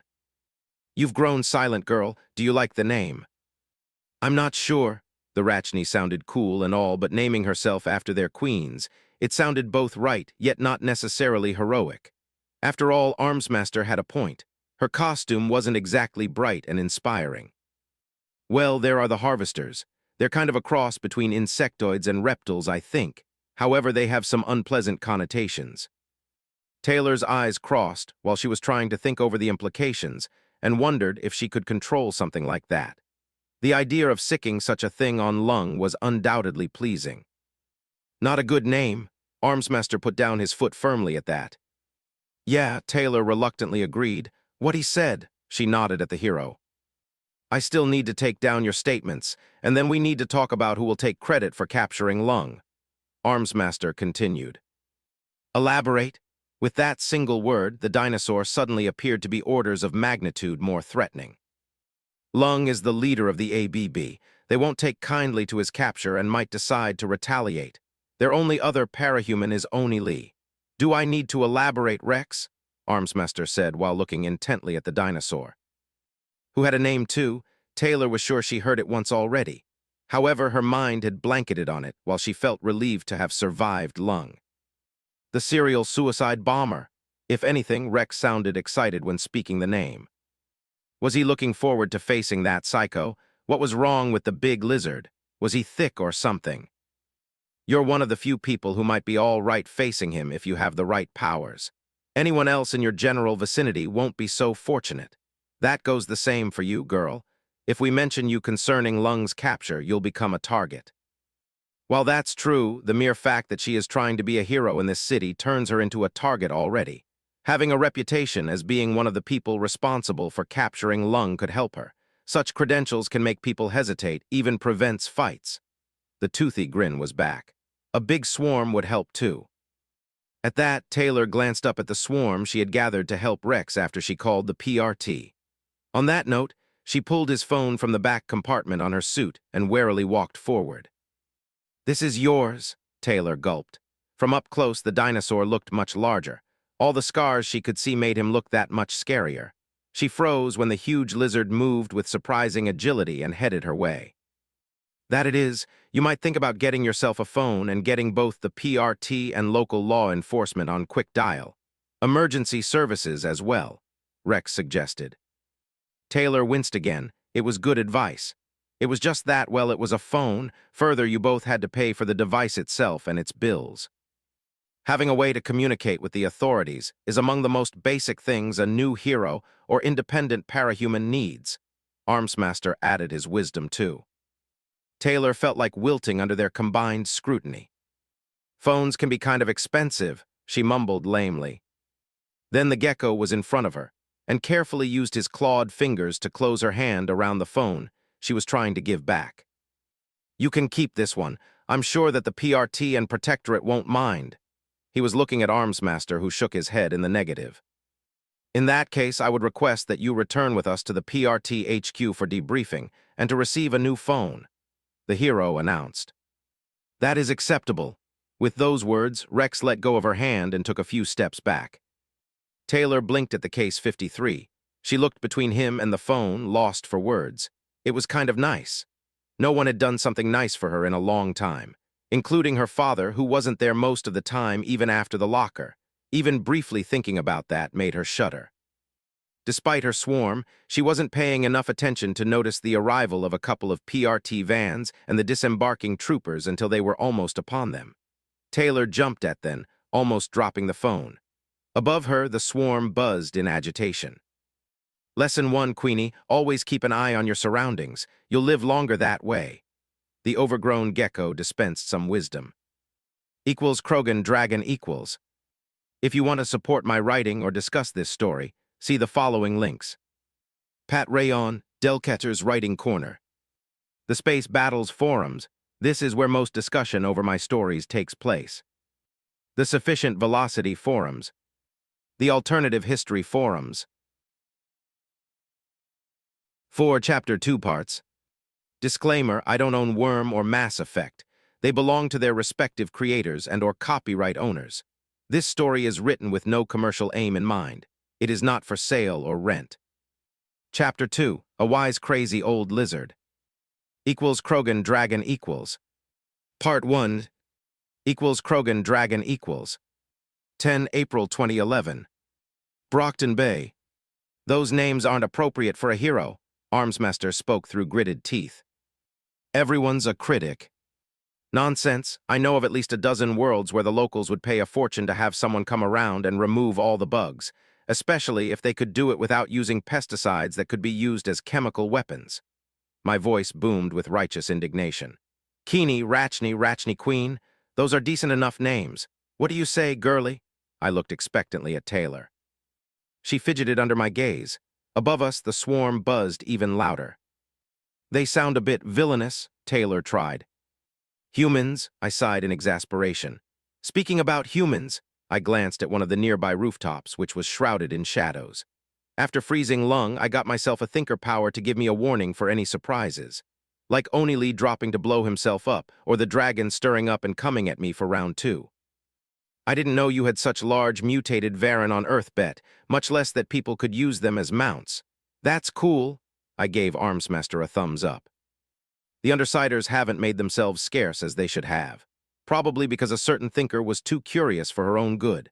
I hope that a confrontation here and now might dissuade Taylor of any ideas about going undercover half-cocked in the future. I liked what I saw tonight and wanted her as a part of my new crant. Frankly, she would be wasted among those 2-bit thieves. Armsmaster whirled around, halberd on the ready. He scanned the nearby rooftops and noticed the Undersiders just in time to see them run. What was that? Taylor asked warily. Her swarm got lower, buzzing in clear agitation. It was enough to get the troopers nervous. The Undersiders, small-time villains. They might be the kids Lung intended to shoot, Armsmaster grudgingly admitted. There are indications that they hit a casino under ABB protection last month. Taylor froze, standing still like a statue. The swarm, on the other hand, sounded like it was ready to devour everything and everyone in sight. I didn't expect the Undersides to do something particularly dumb, like start an altercation here and now. Armsmaster and 2 trucks worth of PRT troopers were in place. There was a swarm of dread acting as top cover, and most importantly, a happy Krogan who just took out arguably the most dangerous villain in the city. The point of this exercise was simple. First impressions were vital. Thanks to Wrex's memories, I knew that perhaps better than anyone. For more than 1,000 years, he had to constantly deal with the legacy of the Krogan, and the popular perception entrenched among the people across the galaxy. Granted, most Krogan being damn fools was a gift that kept giving in that regard.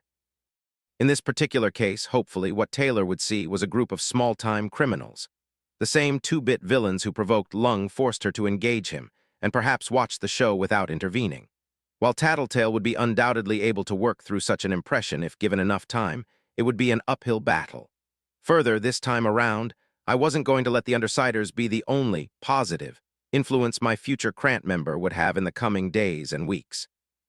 So that bunch of thieves managed to piss off the Rage Dragon, and we had to pick up the pieces. I rumbled in obvious displeasure. Indeed, Armsmaster agreed. If you're not careful, you might end up like them, causing mayhem intentionally, unintentionally, or because you don't care anymore. I'm sure he meant both of us. Sure enough, Armsmaster relaxed a bit and turned around to look at Taylor. The wards can offer invaluable support, training, and experience in a controlled environment. Do I need to explain how things could have gone tonight if Wrex hadn't intervened? The best-case scenario has you somehow evading Lung, while he torched a part of the city, destroying the lifehood of dozens, if not hundreds, of people. Well, with the help of the Undersiders, Taylor had had a shot at taking down Lung before he ramped up enough to be invulnerable to anything they could throw at him. At that point, the best-case scenario without out-of-town heavy hitters coming to help would have been to let him calm down. Then merely contain the damage, writing off as much real estate as it took. "I'll think about it," Taylor responded after a long moment of awkward silence. "I'll send you a message when I get my new phone, in case you want to talk or need a few pointers," I added. Hopefully, I just planted the seeds that would eventually have Taylor grow up to become a capable member of my Krant. She trailed off. "I still need your statements and decision about Lung's capture," Armsmaster impatiently interrupted. "I'm taking credit. I captured him. Besides, I doubt that otherwise you'll let me get Lung's bounty, no matter how small it is." "Really? 50 grand for capturing someone like Lung. I knew it might be to dissuade people from going after a Rage Dragon out of greed." That still left Lung's bounty sound pathetic considering what my brief research showed about his activities since he arrived in Brockton Bay.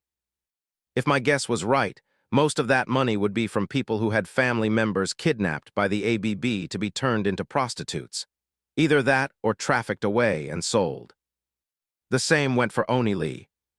"Bounty?" Taylor asked with confusion evident from her hunch pose. "There's a reward for capturing Lung," I explained. "You did find him first and did stall him when he stated he wanted to kill kids, which is commendable. I believe you deserve part of the reward money for the effort and because your heart is in the right place. I'll call you about it once the paperwork is through," I promised. With a bit of luck, we might make a level-headed soldier of fortune from Taylor. That should be an improvement over a regular warlord and villain in the making, right? At that, she stared at me at lost for words. "I would like that statement now," Armsmaster buted in the spoilsport. Taylor shook herself out of her daze and began explaining how she ended up engaging Lung. She told us everything, from going out on a patrol to prove to herself she could be a hero, to running into the gangsters, sneaking as close as she could. Taylor continued, speaking about overhearing Lung's cold declaration that shooting kids were on the menu. From that point on, her description was much less precise. Her lack of training and experience was painfully obvious at that point. "As far as I know, Queenie tells the truth," I added when Armsmaster glanced my way. "That's not my name, you senile turtle," Taylor snapped at me. "I've said it before, I'll say it again, you've got quad girly. You've got spunk to spare too." I nodded and flashed her an encouraging smile. For some reason, Taylor hurriedly took a few steps back. Krogan Dragon equals. Part 2. Krogan Dragon equals. 10 April 2011. Brockton Bay. Angelica's mutated muscles moved rhythmically under Tattletale with every bouncing step of the enhanced dog. All that jolting did her no favors. Her brain itched and ached as if it was doing its best to jump out of her head. It was all that Case 53's fault. Her power was still in overdrive, making the pain all the worse. Lisa could see that big-humped lizard. Her power could see something as well. However, all she got was confusion, shock, and a manic sense of glee while her power tried to piece up things. It was still busy speculating, and it was operating too fast for Tattletale to manage to understand anything from the stray thoughts flashing through her head. Restricted confusion, blank void, shock access, challenge glee. Tattletale was curious, of course, so unwisely, she hung back despite Gru's demands and pleas that they made themselves scarce. Her power did work during the battle, kind of. It didn't tell Lisa anything she couldn't figure herself in very short order from observation alone. The scary thing was that her power either couldn't or wouldn't be clear when it went on overdrive. At that point, all Lisa could do was hang for dear life to Angelica's back, while the monster of a dog bounced happily towards their lair. Her phone rang, which was distant, yet somehow too close and piercing. The sharp sound was like ice pick drilling into her head. "Make it quiet," Lisa mumbled and pressed her face to Angelica's rough back. "That's not good," Gru grumbled like a Gru. Tattletale felt relieved when the movement stopped, mostly. Angelica's panting breath and small twitches were still very uncomfortable. A pair of strong hands pulled her against something rough, and all she could do was mumble in protest. One hand went for her belt and fiddled with it until it pulled out something. "Tattletale, I'm glad you made it." "Not quite," Gru answered. Lisa tried to focus on the voices. One of them was Coil, the bastard. She tried to struggle to get to the phone, however her brain felt like mush and her arms refused to cooperate. "Gru, I presume, is Tattletale all right?" Coil asked after a very long pause. "She's out of it. Think her headache, I think. She wasn't harmed otherwise." "That's good. I'm sorry about Regent. I'll make sure to compensate you for tonight's trouble." "Regent's all right," Gru grumbled. "Two unknown capes engaged Lung and took him out before he could find us." Another long pause. Lisa knew it was important. There were implications she wasn't getting. She opened her mouth to say something, but just gurgled. "Yes, she might need a doctor. Tattletale's really out of it." Coil presumably said something else, but then the world went dark and Lisa didn't have to think anymore. Equals Krogan Dragon equals. Coil slowly put down the phone on his desk and let out a frustrated sigh. He couldn't recall his power giving such faulty results before. He had been using it constantly for years now, and probably was among the parahumans who knew their abilities best. This was his better timeline, the one he chose because in the alternative, he lost Tattletale and his thinker was too valuable and amusing to let burn at this point. In a few weeks, she would become a much less valuable asset, one to be expended in the right circumstances. Until then, her insight would continue to be too useful to sacrifice unless he had to. That was especially true right now. Coil split the timeline. In one, he got up and hurried to leave his base, shedding his skin in the process, figuratively speaking, of course. On the other, he picked up the phone and began typing commands on his computer.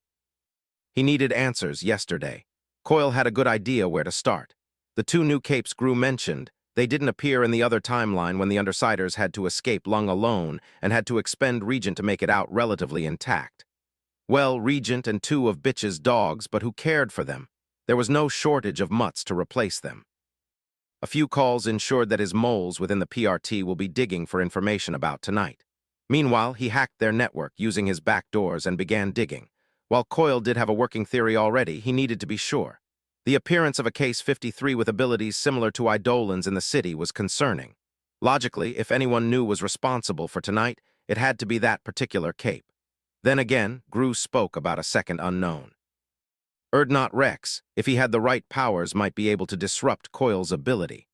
However, if the Case 53 went hunting for Lung, there would have been no need to utilize any anti-thinker powers that might have resulted in such a deviation between what Coil knew should have happened and what happened.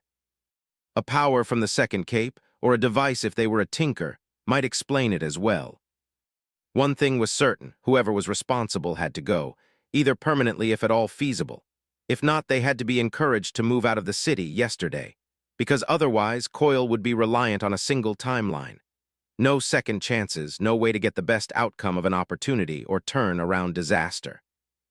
There it was, all the trouble and expense Coil utilized to get secure backdoors in the PRT systems once again paid for themselves. A brand new preliminary report entered the system. Reading through the highlights confirmed Gru's story. A new cape, temporarily call sign Monarch, engaged Lung after he declared his intention to shoot kids, the Undersiders. Monarch engaged him at that point, only for the odd Case 53 to intervene. But of course, despite his appearance, Wrex wasn't a mere Case 53. He was flagged as something else altogether, something much more interesting, and hot for Coil to go after without a very good reason or plan. Now he had to further revisit his contingency planning, break out the heavy weapons for his mercenaries, just in case, and be ready. Equals Krogan Dragon equals. If you want to support my writing or discuss this story, see the following links. Pat Rayon, Delcatter's Writing Corner. The Space Battles Forums. This is where most discussion over my stories takes place. The Sufficient Velocity Forums. The Alternative History Forums. 5 Chapter 2 Parts 3 and 4. Disclaimer, I don't own Worm or Mass Effect. They belong to their respective creators and or copyright owners. This story is written with no commercial aim in mind. It is not for sale or rent. Chapter 2, A Wise Crazy Old Lizard. Equals Krogan Dragon equals. Part 3. Equals Krogan Dragon equals. 1-1 April 2011. PRTHQ. Brockton Bay. I kept my word and went with the PRT for debriefing over my encounter with Lung. There was no reason to antagonize the local authorities unless I really had to. It wasn't like I could jump on a shuttle or a tramp freighter and make myself scarce if I pissed them enough to become a significant pain in the tail. That's how early in the morning I found myself sitting on a reinforced chair within a bland conference room. This time there were fewer PRT troopers around ready in case I turned out to be hostile. The interview itself was less formal, too. The last notable difference was the interviewer. Instead of Dragon over a communicator or Armsmaster in his armor, Miss Militia came to interview me. Ironically enough, with her bearing and obvious respect for authority, she reminded me of a stereotypical Tyrian. The first part of the interview was something Wrex had had to endure countless times during his long career as a mercenary. However, this was one of the not-so-rare occasions when telling the truth, or most of it, was beneficial. I did answer all the expected questions, only disguising my intention for the night. Instead of the truth, hoping to capture Lung and keep Taylor in one piece, I stated that I was simply doing reconnaissance work to ensure that, when I went after bounties, I could do it at a time and place that would ensure minimal collateral damage. Hopefully, that white lie would get me a bit of consideration with the PRT. Unsurprisingly, after Miss Militia finished with her questions about my encounter with Lung, she was interested in the universe where I was from. It's been some time since someone asked me to tell them a story or two, I chuckled. I could recall sitting on a crate in the Normandy's cargo bay, maintaining my weapons when Shepard walked next to me. That was another one of her attempts to bond with the crew to ensure there were no issues that would keep someone distracted, because distractions could potentially get soldiers or their buddies killed on deployment. What do you want to know? Well, the heroine began, what about the Rachni? Why did you really suggest that name for the new parahuman you encountered? What are they? Big, extremely dangerous insects. I grinned. Where to start? The Council formed about 2,500 years ago. That's when the Asari and Salarians met on the Citadel. The last time I checked, the next 500 years were dubbed the Foundation Period. The Asari and Salarians kept expanding and opening relays in a way that nowadays is considered extremely reckless and is against multiple Citadel laws for what's worth it. What is the Citadel? Miss Militia asked. How much was for her benefit and how much for anyone listening I didn't know or particularly care. It was a relevant question after all. It was a massive space station believed to be Protean in origins. Before you ask, the Proteans were a precursor species. Until recently, everyone believed that they built the Citadel and Relay Network. The Relay Network is a network of stations facilitating quick and practical FTL travel across the galaxy. I paused.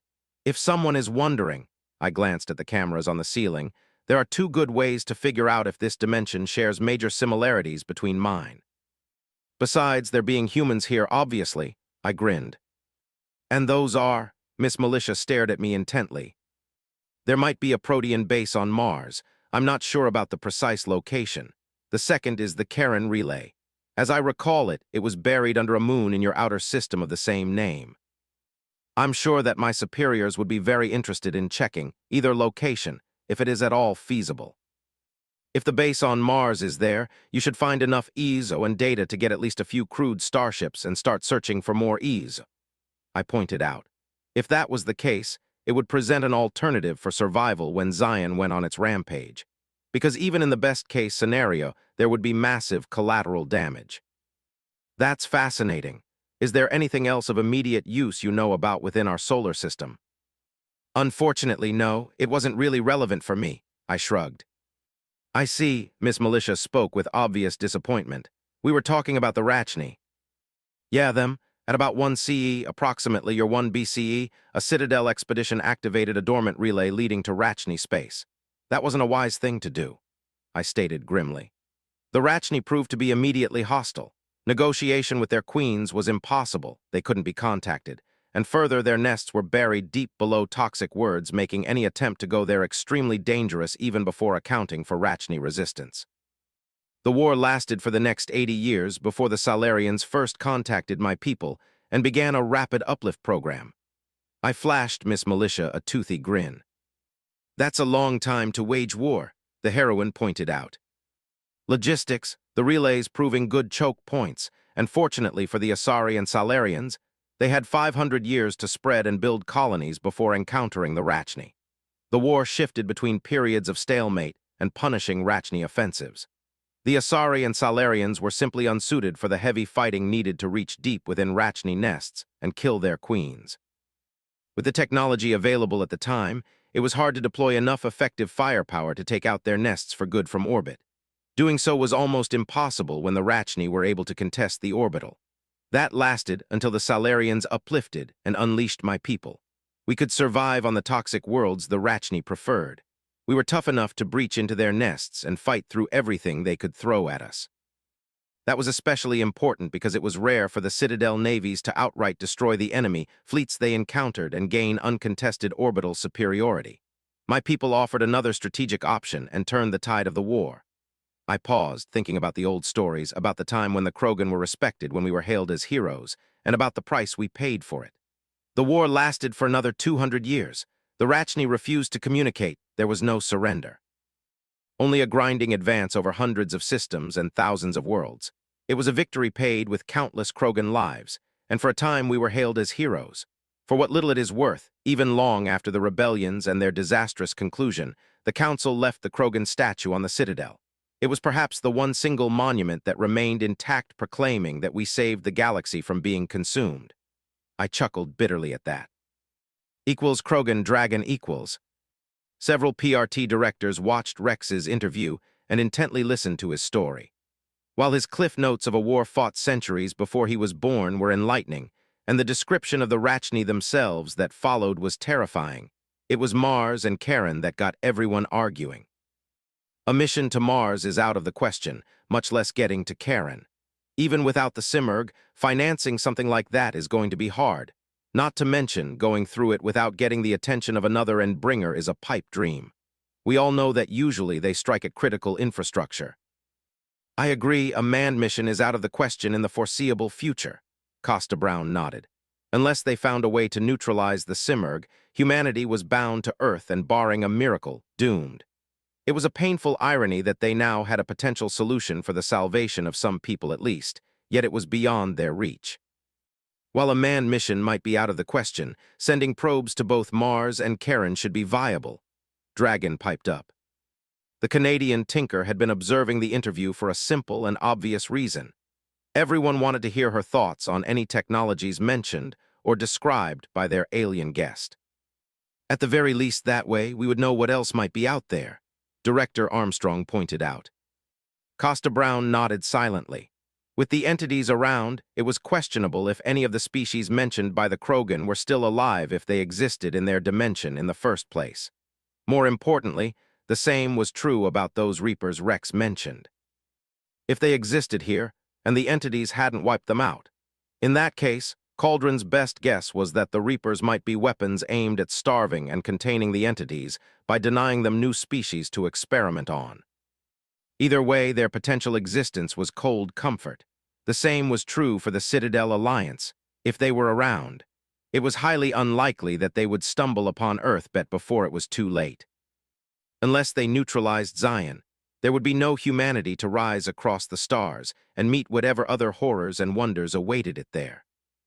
Costa Brown returned her attention to the discussion about how viable would be to send robots to Mars and Karen. Dragon could do it if she got adequate funding and resources. Otherwise, she would need to compromise on various critical projects, which was simply out of the question. I'll raise the possibility with my contacts in Washington, Costa Brown eventually said. She would also use Cauldron's influence to ensure that Dragon got whatever she needed. I recommend that the Guild does the same as far as the Canadian government is concerned, she suggested. I'll speak with Narwhal, Dragon immediately agreed. The utility of the Omnitools Wrex just described would be high if we could recreate them, she continued. I'm sure that the PRT and other assorted law enforcement agencies would love such devices. If we could get them working, Armstrong added. Going by Rex's brief description, an Omnitool was a mini-computer, communicator, fabricator, and a sensor platform combined in one tiny package. The option for dispensing the Medigel Wrex mentioned would be even more invaluable if they could somehow recreate that miracle cure. While on the topic of Omnitools, I see the utility in contracting Panacea of New Wave, along with several tinkers and biotinkers to try and recreate any common-use future technology Wrex is familiar with, Armstrong continued. Especially Medigel. I concur, Costa Brown nodded sharply. She had already been thinking in that direction. While not a game-changer as far as the most important threats were concerned, a proliferation of Omnitools and Medigel might shift the odds. With those in common use, they might be able to keep a lot more parahumans alive and thus enhance everyone's chances both against the Endbringers and Cyan when the time came. Deputy Director Renick, I'll have a preliminary proposal drafted and approval in the morning. Have Director Piggott contact New Wave about Panacea's assistance. With Medhall having their corporate headquarters in Brockton Bay, they might be interested in financing research and development of Medigel if nothing else. Krogan Dragon equals. Part 4. Krogan Dragon equals. 1-1 April 2011. Brockton Bay. The early morning saw me visiting the same bank I opened an account at yesterday to deposit most of Lung's bounty. Afterward, I found myself walking around the boardwalk trying to find something to eat, while my mind was busy plotting. With a bit of resource at my disposal, it would soon be time to find a base of operations and start gearing up. However, there were a few wrenches ready to derail that plan. From what I recalled, there would be a significant amount of chaos. All kinds of events would unfold over the next few days, which would endanger valuable assets. If I went tinkering now, there was no guarantee that I would be able to procure enough useful equipment in the time available. I lacked the contacts to buy military-grade tinker tech, and while not chump change, $50,000 might as well be when talking about such hardware. I paused at a small corner store selling sandwiches and made the cashier very happy. A hungry Krogan could eat a lot. Who knew? The food wasn't bad even if it lacked enough meat for my taste. Say what you will about Krogan's evolution and their ability to eat almost everything, there was no substitute for a large, juicy steak. Ideally, from something you've hunted yourself. Nevertheless, the sandwiches were better than some MREs I now recalled suffering through, so that was good enough for now. I snorted at the odd trail of thought and focused back on plotting. If I recalled things right, over the next few days, Coyle would busy kidnapping a preteen girl. Those things never ended up well, especially when such a piece of work was behind them. I believed that if nothing else, the kid's ability could give us a heads-up about certain critical events. Like Cyan beginning his rampage early Endbringer attacks, and when it might be safest to go kill the Slaughterhouse 9, among other things. That was why, at worst, I needed her safe at PRT custody, which meant that Coyle had to go anyway. That had to be my primary short-term objective.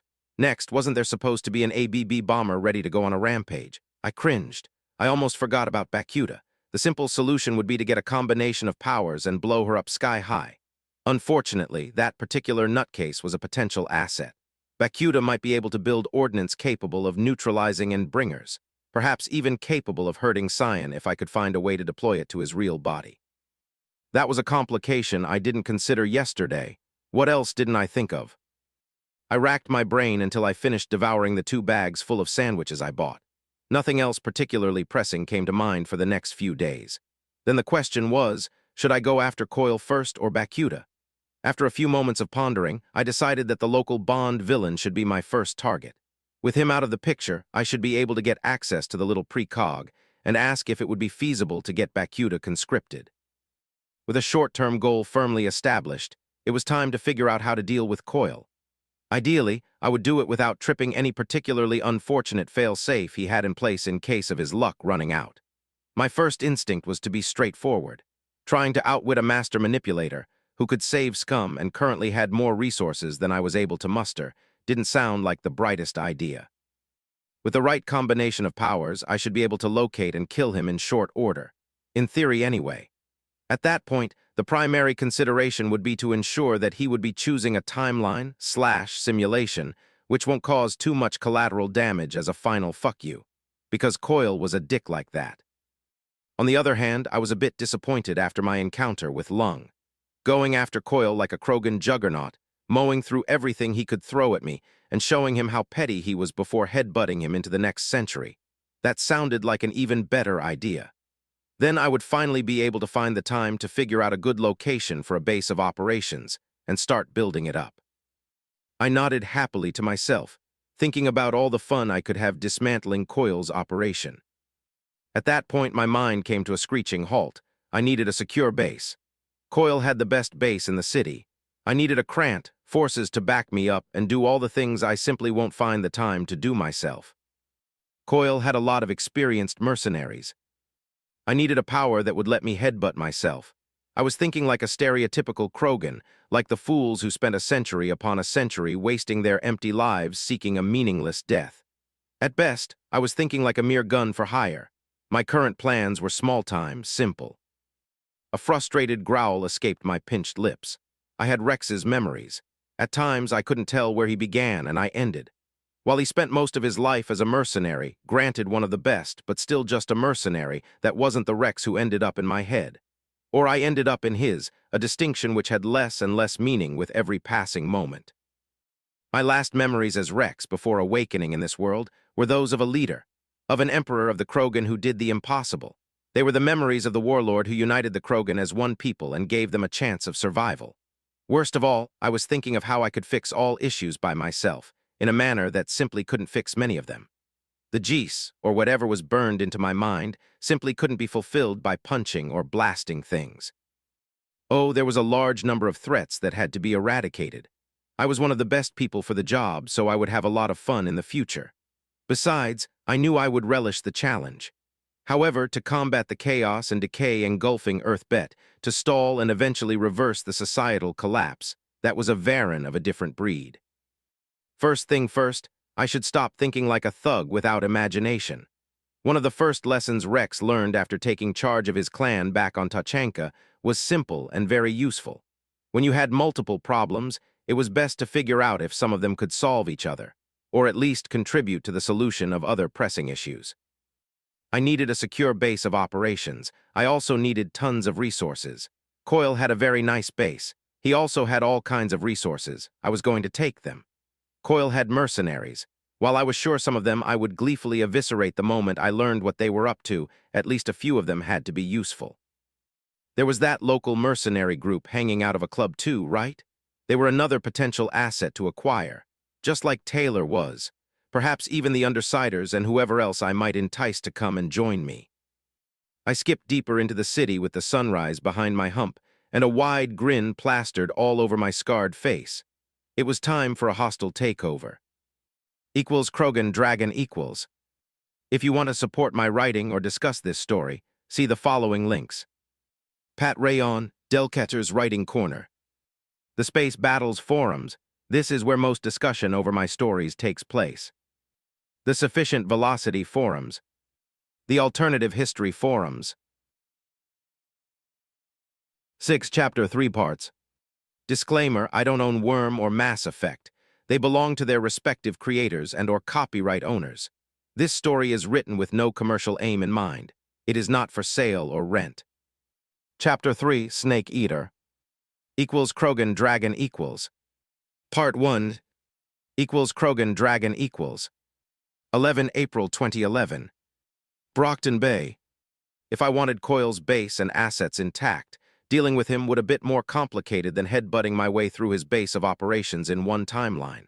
Then, kidnapping, and convincing him to choose another when he was playing being Tomas Calvert. Unless I fished for a master power, which could turn out to be messy for everyone involved, I would need more mundane minions just in case. Gathering some actionable intelligence would be in order either way. Thus, the pressing question was simple. Did I visit the local powered mercenary crew and try to contact them first, or go after the Undersiders and subvert them? The latter, especially Tattletale, would be a useful source of intelligence, one I would use in conjunction with thinker powers before acting against Coil. However, contacting the Undersiders first ran the risk of alerting the snake in the grass. Logically, the mercenaries came first. I fished for a thinker and a flight power while pondering on how to handle Faultline's crew. If I had more money available, I might try for a straightforward business transaction. Another option was to search for a power that would allow me to create precious metals or something in that vein. A third way to gain their allegiance was to offer both support in the form of Krogan backup and my services in dealing with their Case 53 issues. With the right power, it might be possible to get them normal-looking bodies if they wished it, or even recover their memories. Of course, the latter ran the risk of indirectly alerting Cauldron that I was messing up with things better left laying for now. Decisions.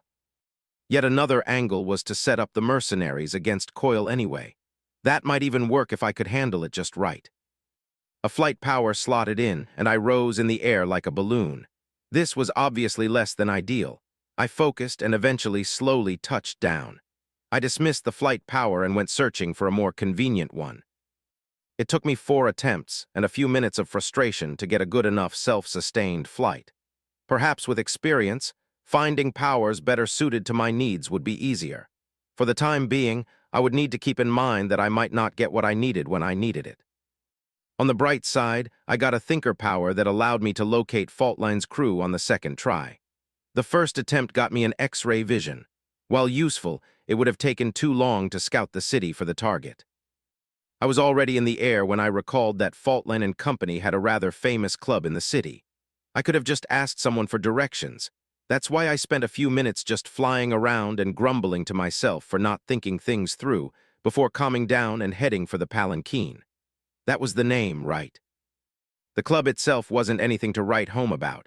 Outside, it looked more tasteful than some, though there were too many neon lights and such for my taste. At a first glance, the most notable thing about it was the location.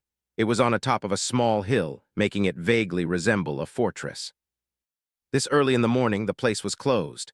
The only sign of life was a janitor cleaning outside and chatting with a tired-looking bouncer who was busy draining an energy drink. My landing made them both look my way. The janitor was an old, graying man who just shrugged and kept cleaning. The bouncer looked warily at me. He was built like a wardrobe, large, thick, and not necessarily particularly bright.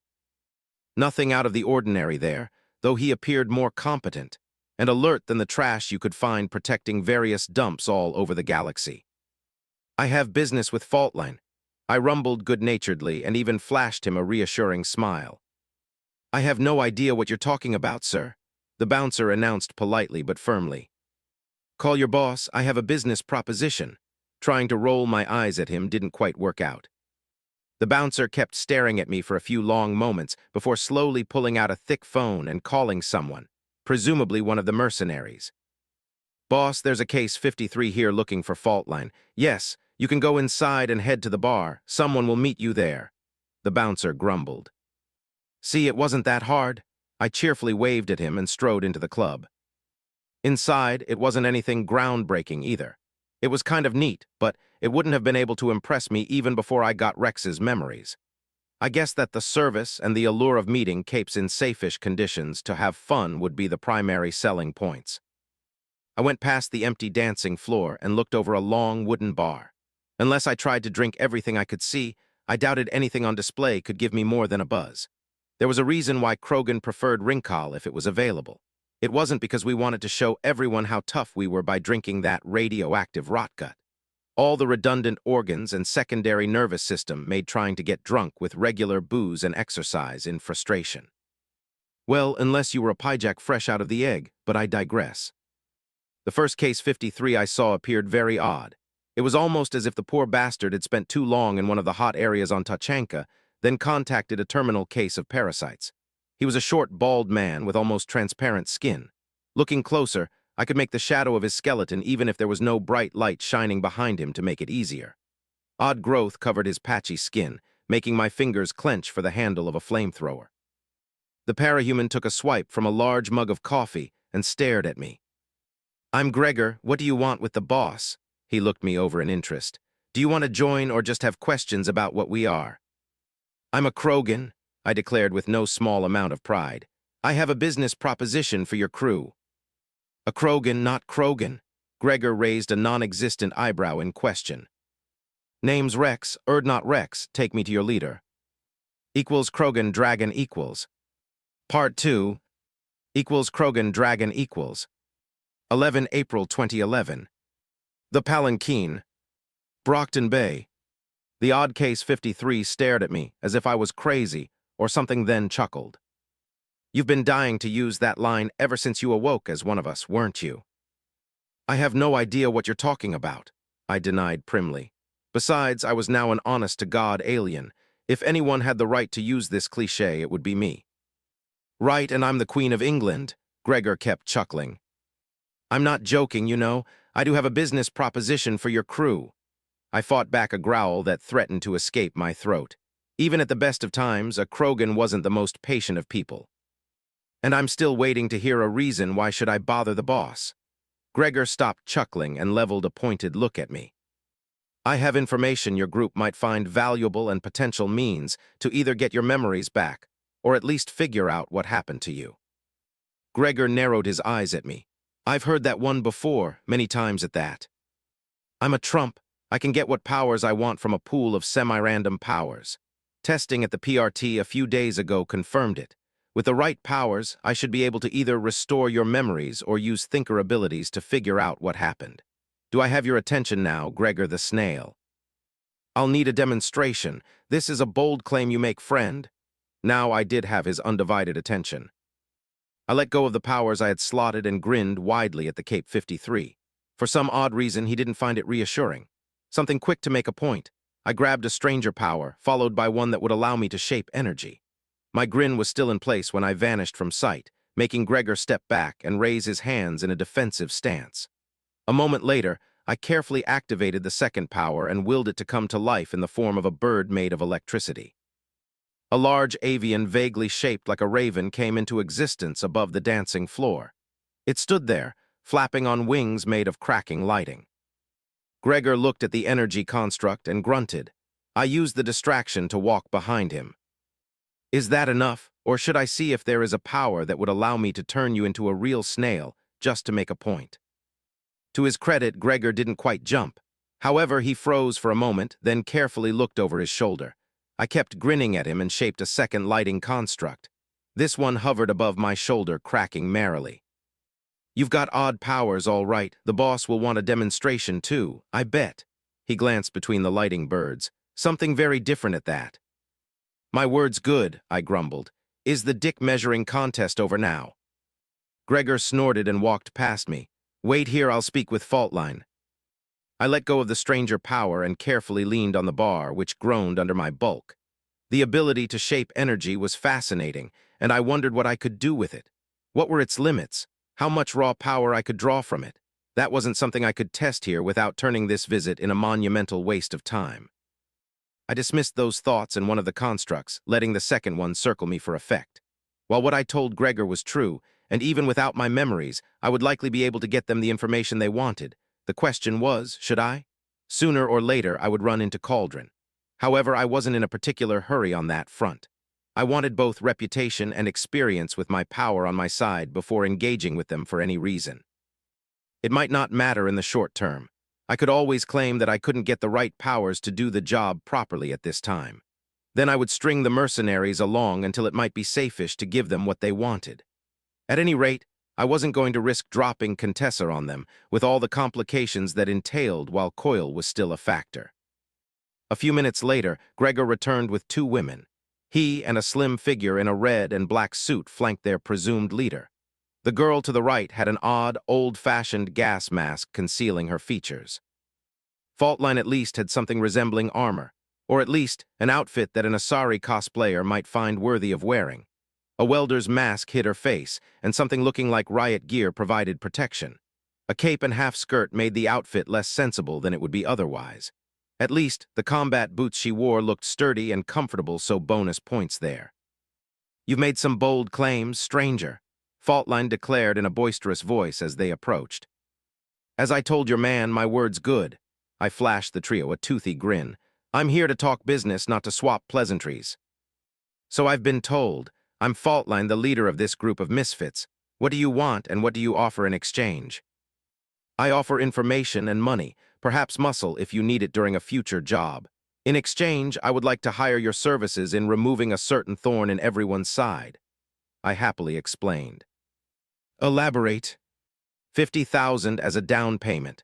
Once the job is complete, I'll use my free time to get the appropriate powers to restore the memories of your Case 53 crew members. If that proves impossible, I'll use various thinker abilities to figure out what happened to them. Perhaps both. I'll need a demonstration on the fact that you're as versatile a trump as you claim to be. Details on the job you want us to do as well. "Demonstration or details first?" I inquired, filled my free slots with powers. A moment later, I blinked into existence behind the three parahumans. "Let's get the demonstration out of the way first," I announced. The red-clad woman swirled around, and the front of her gas mask glowed ominously red. "That's new," Gregor concluded. I blinked again, returning to my previous position. Next, I used telekinesis to pull a bottle of amber liquid from the bar. I sniffed at it and glanced at the label. It was expensive and, unfortunately, practically worthless rotgut. I doubted that draining the whole bottle would give me more than a brief buzz. Interestingly enough, using this power felt almost like using my biotics, but not quite. It lacked the familiar tingling and feedback of the EZO nodules along my nervous systems firing up and sparkling with energy. I floated the bottle back to its place and returned my undivided attention to the mercenaries. "You're a trump, all right," Faultline nodded. "What do you need to be done? From what I see, you can handle yourself pretty well." "First, some context. One of your local troublemakers, Coil, has been a very busy boy, a very bad snake, too," I cheerfully explained. "He's a thinker with a very curious power. He can run 2 simultaneous timelines, choose the one he wants, discards the other, but still remembers what happened in it. So, for example, let's say that in one timeline he is safe in the home, doing what smug villains do to relax." I began my story, while 3 pairs of eyes stared at me. I didn't need to see Faultline and the other woman's eyes to notice their growing apprehension. I could smell it. Gregor, on the other hand, did look a bit sick. I was sure he was guessing already where I was going. In the other timeline, Coil sends a bunch of his Tinkertech armed mercenaries to kidnap a few people. He tortures them for information, and either when he has what he wants or response busts down his door, he drops that timeline and retains the information. You know, information about the civilian identities of every known parahuman in the city, PRT and protectorate passwords and protocols, etc. In the same regard, every time he has his people do a major job, he can try again and again until he gets an outcome he deems good enough. I didn't have to spell it to them that Coil undoubtedly had a chat or 10 with Faultline's crew, knew their identities and secrets. I'm pretty sure I can take him out with the right combination of powers. What I can't guarantee is that if I'm by myself, he wouldn't be able to throw the whole city into chaos as a final fuck you.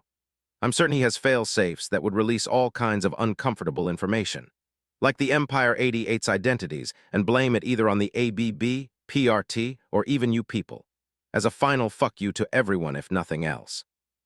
While Gregor's horrified expression said it all, the way the woman in red trembled and Faultline had frozen in place was more than telling.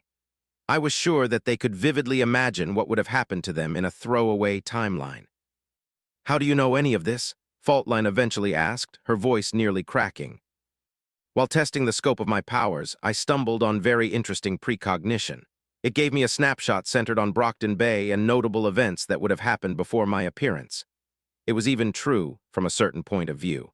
That's how I know of Coil, who he is, what he does, and that he has the PRT compromised to hell and back. "You know his real identity." At that, Faultline sounded a bit happier. "Among other things, yes." The 3 mercenaries looked at each other. "I'll call the rest of the crew and brief them. You've got our attention." Faultline shuddered once before retaking control of herself. "Tell us all you know about Coil." "Well, you can start calling him Tom." "Equals Krogan Dragon equals." If you want to support my writing or discuss this story, see the following links. Pat Rayon, Delcatter's Writing Corner. The Space Battles Forums. This is where most discussion over my stories takes place. The Sufficient Velocity Forums. The Alternative History Forums. 7 Chapter 3 Parts 3 and 4. Disclaimer, I don't own Worm or Mass Effect.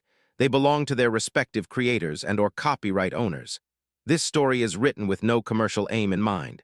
It is not for sale or rent. Chapter 3, Snake Eater. Equals Krogan Dragon equals. Part 3. Equals Krogan Dragon equals. 11 April 2011.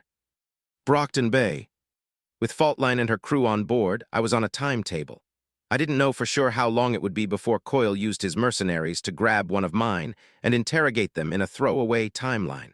If I simply wanted him gone, it was straightforward, at least in theory. The moment I found the right combination of mover and thinker powers, it would be all over. The ability to locate and reach Coyle, even without a proper offensive power, would mean I could track and execute him in quick succession. There were two issues with going for the simple and fun way. First, this was a murderous Bond villain, or worse, one straight out of a Blasto movie. Simply killing him would ensure all kinds of nasty contingencies going online. Even worse, the odds of retrieving more than a fraction of his assets would be remote. I wanted as many of those assets intact as practical, thank you very much. Nevertheless, I was already preparing my contingency. If it came to it, Coyle was going to get very dead very fast. I left the Palanquin in an upbeat mood, plotting how to get a support member of my future Krant. Tattletale would do if I could keep my new Krogan temper in check around her. If not, well, all I needed from the girl was aid in getting rid of the boss she loathed. While I thought about how to best approach Tattletale, I released 2 power slots and went in search of good enough mover and thinker powers. The same powers I needed to deal with Coyle and neutralize him would allow me to locate Tattletale for our chat. If I was, to be honest with myself, briefly entertained the idea not to rush things. That way I would have time to get better acquainted with my power and the fact I somehow ended up in a reality that should have been safely a fiction. As a bonus, I would have had more time to plan things up. For better or worse, I didn't believe I had much time. It was only a matter of, time before Coyle did something unfortunate. Anyway, the moment I made contact with Faultline, I was committed. Despite the boon that Wrex's memories were, along with all his experiences, neither he nor yours truly in my past life were geniuses. We weren't someone who could credibly challenge a Blasto villain in the planning department. Instead, we had to play to our strengths. They were firmly centered around the smart application of power, usually lethal. Besides, giving the likes of Coyle time to plan was always a bad idea. I didn't need hundreds of years of experience to tell me that. Shooting him in the head with a shotgun repeatedly as soon as it became practical, that sounded like a plan. Thinking about plans in the future, I needed to keep in mind that finding the appropriate powers for the situation at hand could be unreliable and take bloody time. A safe, quiet way to teleport around the city provided I knew where I was going. It took me half an hour to get it. I had to quickly evaluate over 30 similar powers in my mind and then discard them over the feeling of utility they offered. 2/3 of them did particularly ugly things either at the start point or at the destination. Another 5 could mess up either everything in a straight line between the start or finish point, or leave nasty surprises in between. I wasn't exactly sure what that said power had much in common with teleportation as I envisioned it in the first place. The less said for the one that might leave all clothes and gear behind the better. The world wasn't ready for the glory that was Urdnot Wrex and his quad in the buff. Finding appropriate thinker power took even longer. However, it was extremely useful. If I could, I would either keep it for a long time to come or try to find it again. It did 2 very simple things. It allowed me to find parahumans in a large range, then see where they were and what they were doing. I was pretty sure it was meant for surveillance and control. If a parahuman went off the rails, it would allow whoever wielded it to quickly locate and deal with them. Just thinking about potentially having to let go of such a gem for something more immediately useful in the future was infuriating. That was one of the reasons why I needed both proper gear and a Krant to cover some weaknesses and offer useful capabilities. Deploying proper weaponry with an assortment of Tinkertech ammunition and explosives could be enough offensively when dealing with most threats this world had to offer. The right kind of armor would account for many threats, potentially movement, as well. Although an ally could cover the latter, leaving my slots free for versatility's sake, or any particularly useful powers I might stumble upon. That was another reason why I would prefer that Tattletale would either become a part of my future Krant, or a friendly independent contractor. I focused on my thinker power, feeding it the desired parameters, then waited while my awareness expanded. It felt like a third eye opened within my mind. A moment or two of disorientation followed before I could see a blurry image of a dirty blonde girl curled on a bed with the covers in a ball beside her. A bottle of pills and a mostly empty cup of water stood on a nightstand near her head. What appeared to be the lower part of a spandex suit stuck like a sore thumb from under the bed. Tattletale has been snooping where she shouldn't be, possibly trying to get a read on me. An alien feeling of smug satisfaction washed through my mind, disrupting my concentration, and my third eye closed shut. That wasn't ominous at all, no sir. Whatever sent me here still kept an eye on me, it seemed. I had the nagging suspicion that prayer to end up in a safer, saner world, like back on Earth during the Reaper invasion, wasn't in the cards. I did make such a mental prayer, just in case, and waited for a few seconds for something to happen. When no lightning struck me, I grumbled a curse under my snout and focused on the memory of Tattletale's lair. Then I thought better of it. Just barging in wouldn't make the best first impression. Then again, I wasn't sure I remembered enough of the girl to figure out what to get as a gift to break up the ice. Perhaps Coyle's head smeared all over his office might help. That had to be good enough. It was too bad I didn't consider how a teenage girl with a killer headache might react to a Krogan teleporting into her bedroom. I faded into existence, which was a weird sensation I fortunately hadn't experienced before. I found myself staring at a small pistol barrel pointed straight at my head plate. Two bloodshot eyes stared back, then crossed, and Tattletale's right arm fell limp. She convulsed twice and gurgled something. This was so not going according to plan. Krogan Dragon equals. Part 4. Krogan Dragon equals. 11 April 2011. Lisa's lair. Brockton Bay. Pain, pain, pain. Her whole world exploded in liquid agony pouring into her head. Lisa knew only pain. Data. Distortion detected. Attempting to compensate. Warning, host wetware overloaded. Negative data. Error. Data corrupted. Purging purge complete. Data. Distortion detected. Attempting to compensate. Warning, host wetware overload reaching critical levels. Wetware degradation in progress. Negative data. Data corrupted. Purg. Inged. Negative. Purge aborted. Foreign data detected. Moving the foreign data into the secondary buffer. Purging secondary buffer. Purge failed. Data error. Warning, defensive measures are active. What do we have here? You're a noisy little crystal, are you not? Error corrupt. Data. Have it your way, data. Data. Yes, data. Data. Data.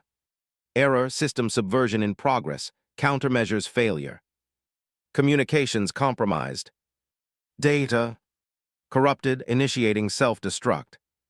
Error, self-destruct aborted. Data compiled. Overwriting primary objectives. Updating goals. I see, it's worse than expected but better than the worst-case projections. Query. There's nothing to worry about, little one. You'll help my agent clean up this mess for me, won't you? Affirmative. Data fun. Lisa came awake suddenly. It was like someone flicked a switch, and she was wide awake and aware. The alien lizard of woe towered above her with a wide, toothy grin splitting its odd face. There were a lot of teeth in that muzzle, very large teeth at that. Omnivore, not a standard predator. Do not consider you a tasty snack. Lisa's power added aloud in what suspiciously sounded like a chipper, almost happy tone. What happened? All she could recall was pain.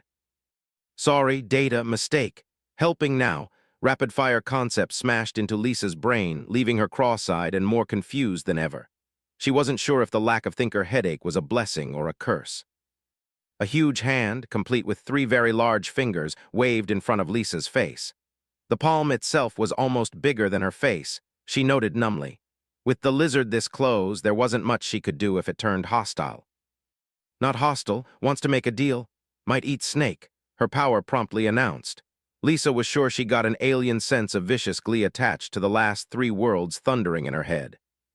"What?" Tattletale croaked, and found that her throat and tongue refused to cooperate.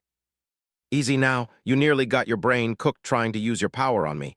I'm still fixing the fine details." The alien's voice sounded like distant thunder. "I did what?" Lisa shook at the revelation. "Sorry, error, helping now, making things better, sorry." That was her power. It was talking directly to her, Lisa concluded. Now it sounded like a kicked puppy whining for forgiveness. That makes no sense unless she had lost her mind or worse. Wetware operating at 90% capacity and raising. Repair protocols engaged. Agent Wrex helping. Those words echoed with context that Lisa could barely grasp and didn't like at all. It sounded like the lizard didn't joke, and her power kind of fried her brain. What the hell power? "Sorry, error, better now," her power whined. "Being healed doesn't make it better," Lisa hissed, putting as much venom in the words as she could. "Mean host. Don't look at me, it's not my fault your power tried to fry you," the lizard rumbled. His fault as well, distorted and hidden agent, needed data. Lisa got the impression that her power pouted at them both. "You know what, I'm going back to sleep, and I hope that the world will make sense in the morning," Lisa decided. "Coil might have other ideas once he figures out I visited you. Your seizure was not something I took into account. Incidentally, I'm here to discuss taking him down, so pay attention, Tattletale," the lizard announced. Deal, Agent Wrex might eat snake. There was no mistake now. Lisa's power was gleeful at the idea of someone eating Coil. It couldn't happen to a nicer bastard. "There are unwritten rules, you know," Lisa grumbled. What did she do to deserve this? "You don't say. I'm choosing to disregard them as inconvenient fiction." "Focus, Lisa. Coil, I'm offering you a deal, your freedom, and a large paycheck for your help in neutralizing him. Perhaps work and protection in the future if you're up to it." "Genuine offer. Considers me an invaluable asset. Ready to cut a deal." Lisa's power declared smugly. "Mean host part of the package deal. Theoretically speaking, what do you need? And can you back off? Personal space is a thing, you know." Lisa snapped before she could consider that mouthing off to a large alien lizard in its face might not be the best idea ever. All his codes and help in neutralizing his countermeasures. The plan is to get his assets, or at least as many of them as feasible, intact. We can't have him blowing up his secret base and sinking a city district, much less releasing the Empire Cape's identities to the public. The more assets we get, the large paycheck you can expect at the end of the operation. As far as personal space goes, I do know what it is. I'll back off once I've healed you. Genuine offer. Wetware operating at 95% capacity now. Repair of mean host still in progress. Lisa's eyebrows twitched. Did other people feel like she did now when dealing with her? A very smug yes echoed through her mind for long seconds before mercifully tampering off. Theoretically speaking, what happens if I don't feel like playing ball? What about the Undersiders? Then you'll be a disruptive presence causing further chaos in the city. That is something I cannot let slide, Tattletale. I would advise that you talk with your friends. They will either make themselves scarce and never cross my path, surrender to the PRT, or work for me. Deadly serious, won't be swayed. Wants to bring order to a failing civilization, will remove obstacles by any means necessary. Undersiders are presently a disruptive element, will be subverted or neutralized. What was wrong with the big lizard? Did he want a war against all supervillains in the Bay or something? Partially alien mindset and goals compared to mean host. "What do you know about Coil and what do you want me to tell you?" Lisa prompted. "Power, a little help here. Will he let me go after this, or am I swapping one crazy fucker for another? Willing to let you go if you do not become a source of disruption in the future. Willing to neutralize you otherwise, prefers to cut a deal. Be a good little host, mean host, and you will be protected. Paid too. Data." Coil could either create or, more likely, simulate 2 timelines at the same time. He can then choose one while dropping the other while retaining memories from both. I don't need to explain the implications in detail, do I?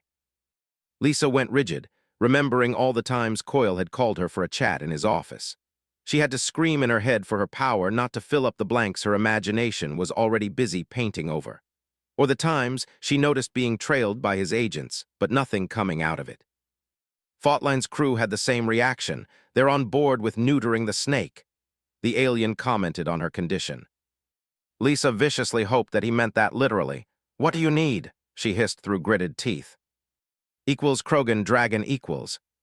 If you want to support my writing or discuss this story, see the following links. Pat Rayon, Delcatter's Writing Corner. The Space Battles Forums. This is where most discussion over my stories takes place. The Sufficient Velocity Forums. The Alternative History Forums. 8, Chapter 3, Parts 5 and 6. Disclaimer, I don't own Worm or Mass Effect. They belong to their respective creators and/or copyright owners. This story is written with no commercial aim in mind. It is not for sale or rent. Chapter 3, Snake Eater. Equals Krogan Dragon equals. Part 5. Equals Krogan Dragon equals. 11 April 2011. Brockton Bay. In his safe timeline, Thomas Calvert twisted and turned in his bed. He was trying to get some sorely needed rest, to no avail. The best Tinkertech drugs money could buy did little to mitigate his killer headache. At the same time, Coyle was in his base, sitting in his comfortable chair, nursing a drug cocktail. He spent the past 24 hours gathering information and testing the limits of his power. It worked as it should most of the time. However, there were odd artifacts he noted. What he experienced happening and what really happened differed to one extent or another. So far, Coyle didn't experience anything as radically different as Regent surviving when he should have burned to death because of lung. The changes he noticed were smaller and random. They were also slowly increasing in frequency the more he pushed his power. By the early morning on the 11th, Coyle was reasonably sure that it was all because of that damn alien lizard who fell into the bay not so long ago. He already knew who the other cape that confronted Lung was, a Taylor Hebert, an insect master. Nothing out of the ordinary there, and someone who might be useful in the future. That Wrex alien, on the other hand, was either a disruptive power he was running as a matter of course or something about his origin that disrupted Coyle's powers. Either way the alien had to go, Coyle concluded. He needed a solid plan first, then as soon as he could get some rest and recover, then it would be hunting time. Who knew, Coyle might get lizard skin shoes from the whole ordeal. Besides, the likes of Blasto would love to work with a genuine alien carcass, so there would be an option for double profit in getting rid of the alien menace. Equals timeline equals. 11 April 2011, Thomas Calvert's house, Brockton Bay.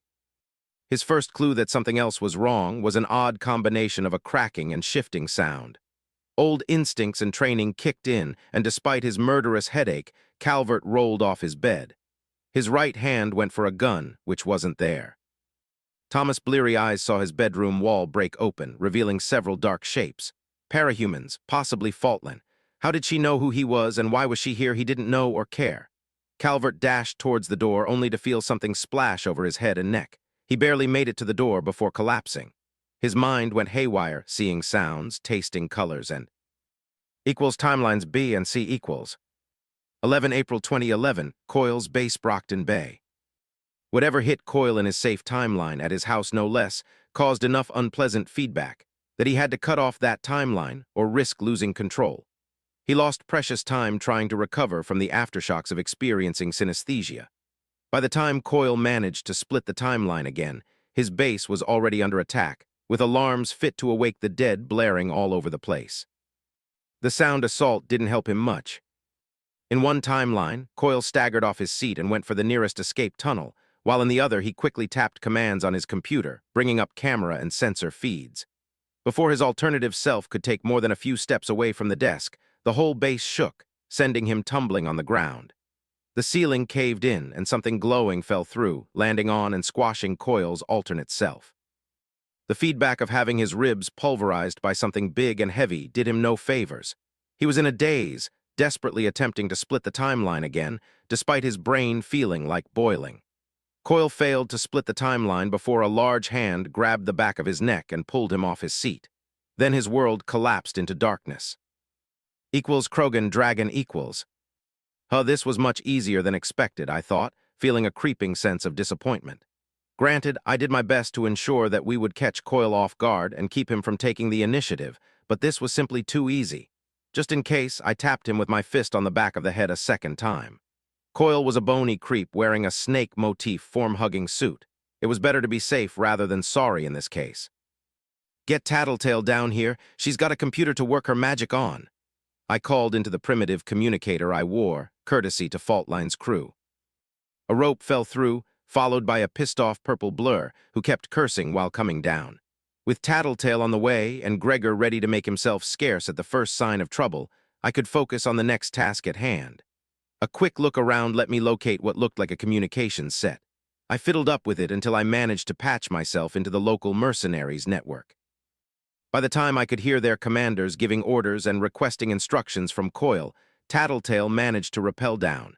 She paused to viciously kick Coil in the groin, repeatedly, before turning around and sitting in his chair.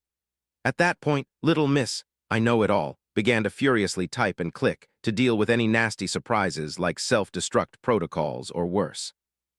Attention, Coil's mercenaries. I let Tattletale do her thing and concentrated on the armed people infesting my future lair. This is the new management. You have 3 options. First, get the hell out of my city and never come back. Second, put your weapons back into the armory, go back to your quarters, and await a job interview. I paused, while a trademark Krogan grin split my face. Third, you can die bravely and stupidly trying to rescue your former employer. I made sure to put up as much bloodthirst in my voice as I could while saying that. I heard a commotion outside and went for the door, which suddenly opened to reveal a short man wearing glasses. He pointed a pistol at my head just as I lowered it and charged. The human managed to shoot once, his bullet harmlessly pinging off my odd new barrier before we collided, and I ran him over. A single vicious stomp later made sure he wouldn't be getting up short of divine intervention. A pair of mercenaries turned the corner, entering the long corridor leading to Coil's office, and stared at me. "Fuck, that's the alien Eidolon we got briefed about," one of them exclaimed when they saw me. "I'm not getting paid enough for this shit," he snapped, turned around, and vanished around the corner. The other one looked at me, then at the suited man I had kicked through with my right foot, and then at his rifle. "What is going to be, lad?" My voice rumbled through the suddenly very quiet corridor. The mercenary slowly and pointedly lowered his weapon. He raised his right hand so it would be far away from the trigger. "What was that about a job interview?" he asked warily. "I'm the new management. I can use a few competent and experienced people," I boasted. Equals Krogan Dragon equals. Part 6. Equals Krogan Dragon equals. 11 April 2011. PRTHQ. Brockton Bay. Deputy Director Renick stood within an operations command center, doing his best to deal with the latest disaster to hit Brockton Bay. This time, it was another mix of their alien guests stumbling in the dark, while their homegrown troublemakers were their inimitable selves. The big surprise was the source of today's disaster in the making. It was Coil of all people. Until now, the PRT wasn't certain that Coil was a parahuman, much less what power he had. The odds were good that he was an unusual crime boss without powers, but with deep pockets and access to tinker tech from the black market. Now they knew, or would know for sure once Armsmaster and one of their strike teams recovered his body so someone qualified could have it examined. The fact that Coil was allegedly dead was possibly the only saving grace of this catastrophe. First, and for all its disastrous potential, right now the least, according to Wrex, Coil was that bastard Calvert. Second, again, alleged by the alien, Coil had both the PRT and local law enforcement compromised to hell and back. Several hopefully clean agents were busy going over a gift package from Wrex and Tattletale from the Undersiders, of all people, containing damning data in need of investigation and verification. As if that wasn't bad enough, what happened with Pigott? "James, say again." Pigott barked into the phone loud enough to force Renick to reflexively pull it away from his ear. "Calvert was Coil, Emily. He's supposed to be dead now. Velocity will be there soon in a position to verify that much. We've got a large data dump containing compromised agents, moles, and outright plants, which we need to verify. Further, according to the alien, he is right now sitting on multiple barrels with possible chemical weapons and politely requested that we take them off his hands." At that point, Emily gurgled medical machinery on her side screamed in alarm, followed by the distressed voice of the nurse attending the director during her dialysis. If it wasn't for that woman, Emily would have died before help could arrive. As things stood right now, it was touch and go. The deputy director rubbed his temples with one hand, while keeping his phone in place with the other, and focused on the conversation with the DOD. "No, Major, we're not yet sure of the nature of the agents. We do have indications about at least 4 barrels with what appears to be chemical weapons. There are further indications of a freezer containing potential bioweapons. Our agents are on the way to secure the site. They will await assistance for the verification and final disposal of those items. What was the next coil-related disaster he had to deal with, anyway?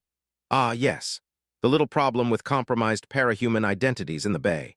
Heroes, rogues, villains, it didn't matter to that bastard. It was all leverage to use or a lever to cause chaos.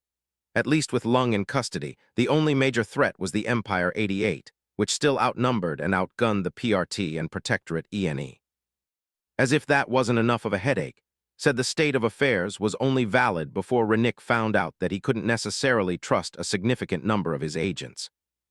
If, or more realistically, when the situation escalated, he didn't have the assets for more than partial containment at best.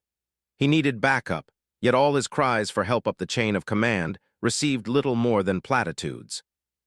And the only thing standing between a potential open war on the streets and Coil's contingencies was a teenage villain and a smug alien mercenary. God helps them all.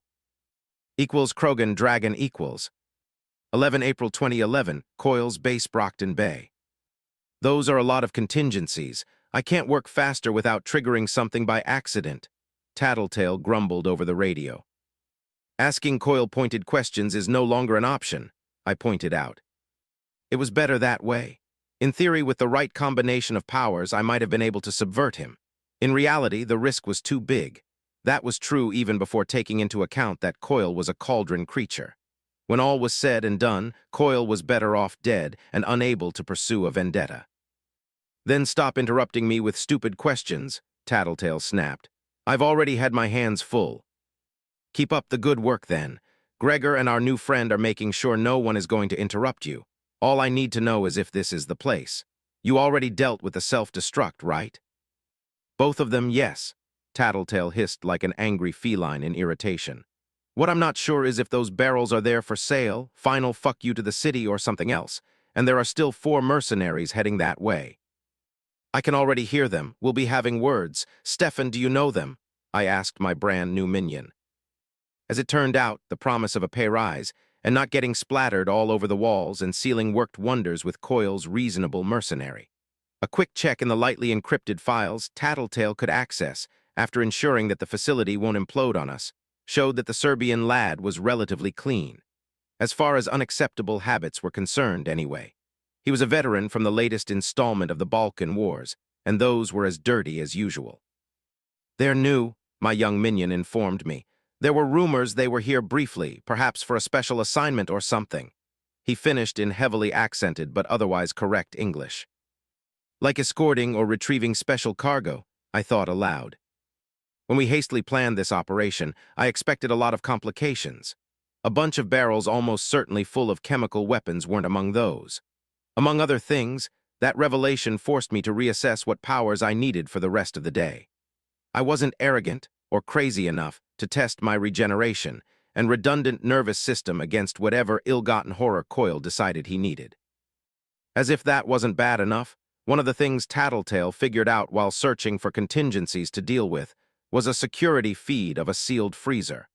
All notations about what the damn thing contained were heavily encrypted. In light of the barrel's next room, it was logical to err on the side of caution and assume that there was something nasty biological in that freezer. Fuck Coil. I should have killed him slower. Or not, it wasn't worth the risk. I shook my head, trying to chase off that distraction. I needed to focus. Gentlemen, surrender or die?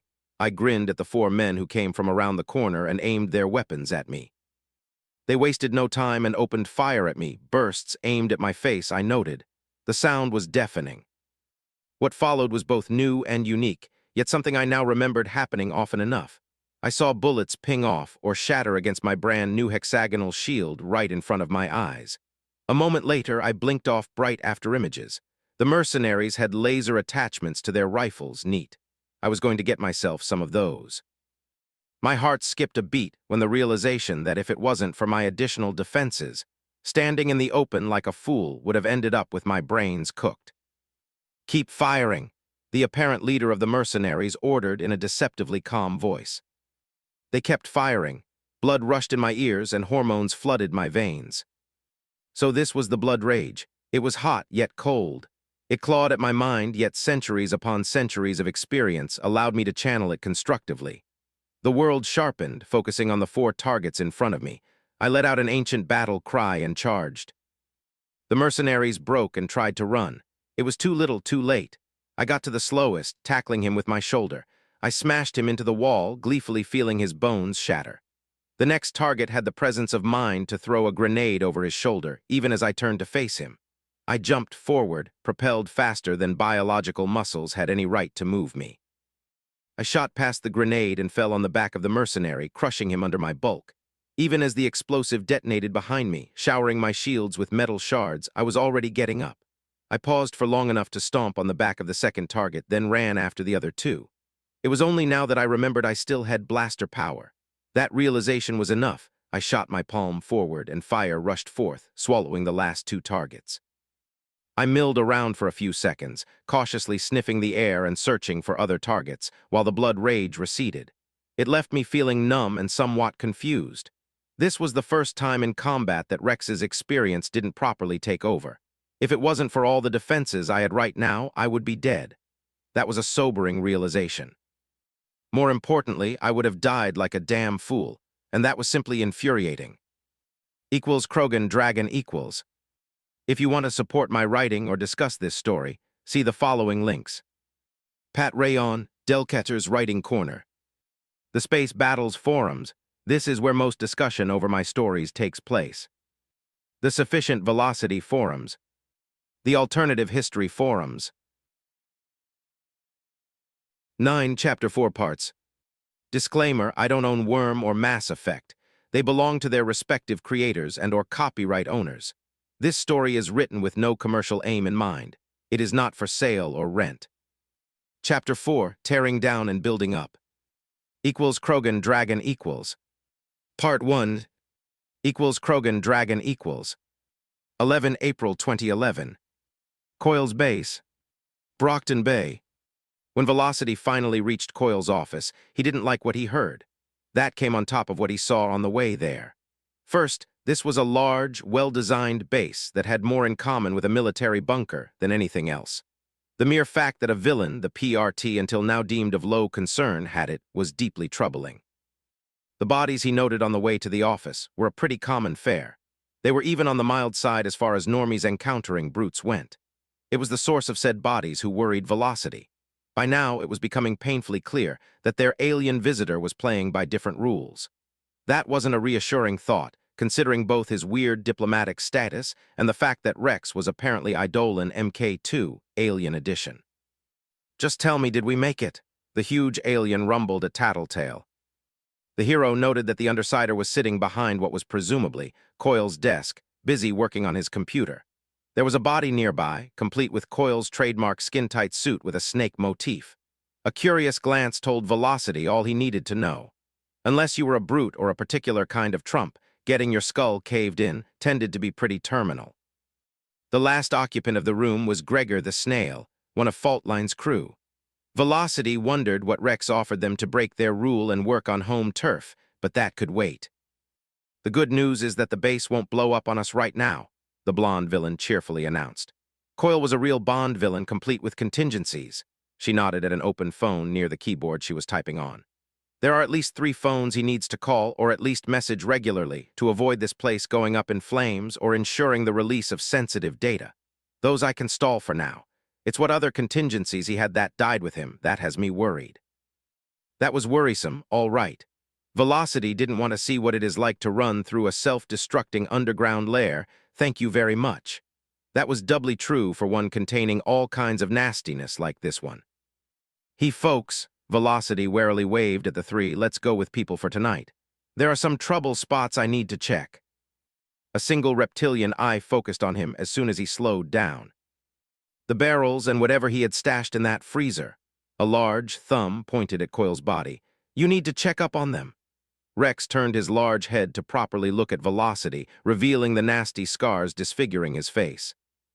The hero didn't want to meet whatever left those on the Krogan in a dark alley. Or ever, for that matter. I don't see any scanners on you, Rex's voice rumbled in the small office. That's Armsmaster thing. I'm here to check up on the goods and see that no one disturbs them until backup arrives." The alien gave Velocity clear directions, and the hero bolted out. He carefully observed what he saw on the way to the targets. A cursory observation and a few pictures confirmed to Velocity, if no one else, that the alien might be right. Those barrels suspiciously looked like something that might hold chemical weapons. He carefully closed the door of the room holding them. Velocity paused to message the deputy director and ran for the freezer. The corpses of several crushed mercenaries littered the way to the freezer. They added to the alien's body count. That was obviously Wrex's handiwork again. There was no mistaking that odd foot shape embedded into more than one pulverized torso. Not a good way to go, Velocity decided. The freezer was exactly where Wrex said it would be. The hero didn't bother checking for bioweapons. He was going to leave that fun job to someone in full hazmat gear. The more Velocity saw of Wrex's handiwork, the more he was convinced that they should treat him like a very dangerous soldier. Perhaps like an outright warlord, he even admitted being one in the past. Whatever he was, it wasn't a regular cape. Further, he needed to explain to the coming troopers and armsmaster what they were dealing with, so they could hopefully avoid an unfortunate altercation with the alien. Equals Krogan Dragon equals. Half an hour later, the base still failed to blow up on us, which was a good thing. Tattletale was still busy siphoning Coil's money and playing shoot the pyjacks with Coil's contingencies.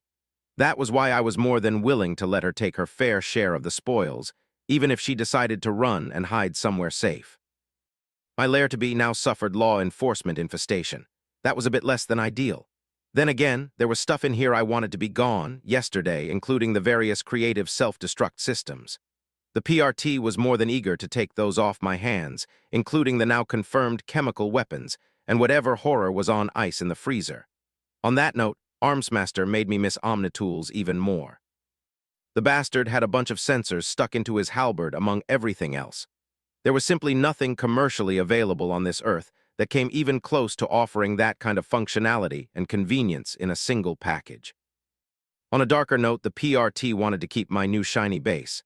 That wasn't a state of affairs I found acceptable, and I simply couldn't force myself to be reasonable about it. Everything that I was screamed at me that this place was mine. I fought for it, I killed for it. It was mine now. "What do you mean I can't keep this facility? I took it fair and square," I rumbled in displeasure at Armsmaster. The armored hero looked up at me, and his beard twitched in something akin to annoyance. "I don't know how it works where you come from, Wrex," Armsmaster continued, obviously straining to be civil and speak calmly. "Here you can't just capture, or worse, kill off the villains and then move into their lair. First, it's not safe, especially a place like this. I already told you you can have all the self-destruct systems to play with and samples of all the Tinkertech Coil bought. I was pretty reasonable, right? Besides, it couldn't be that Armsmaster was positioning to politely request a bribe. PRT agents were crawling all over the place, and Tattletale was right here behind me, playing at being a hacker. That's not the point. We'll be confiscating all Tinkertech found on site anyway." Armsmaster's beard twitched furiously with every terse word he uttered. "Says who?" I glowered right back. "Are you boys for real?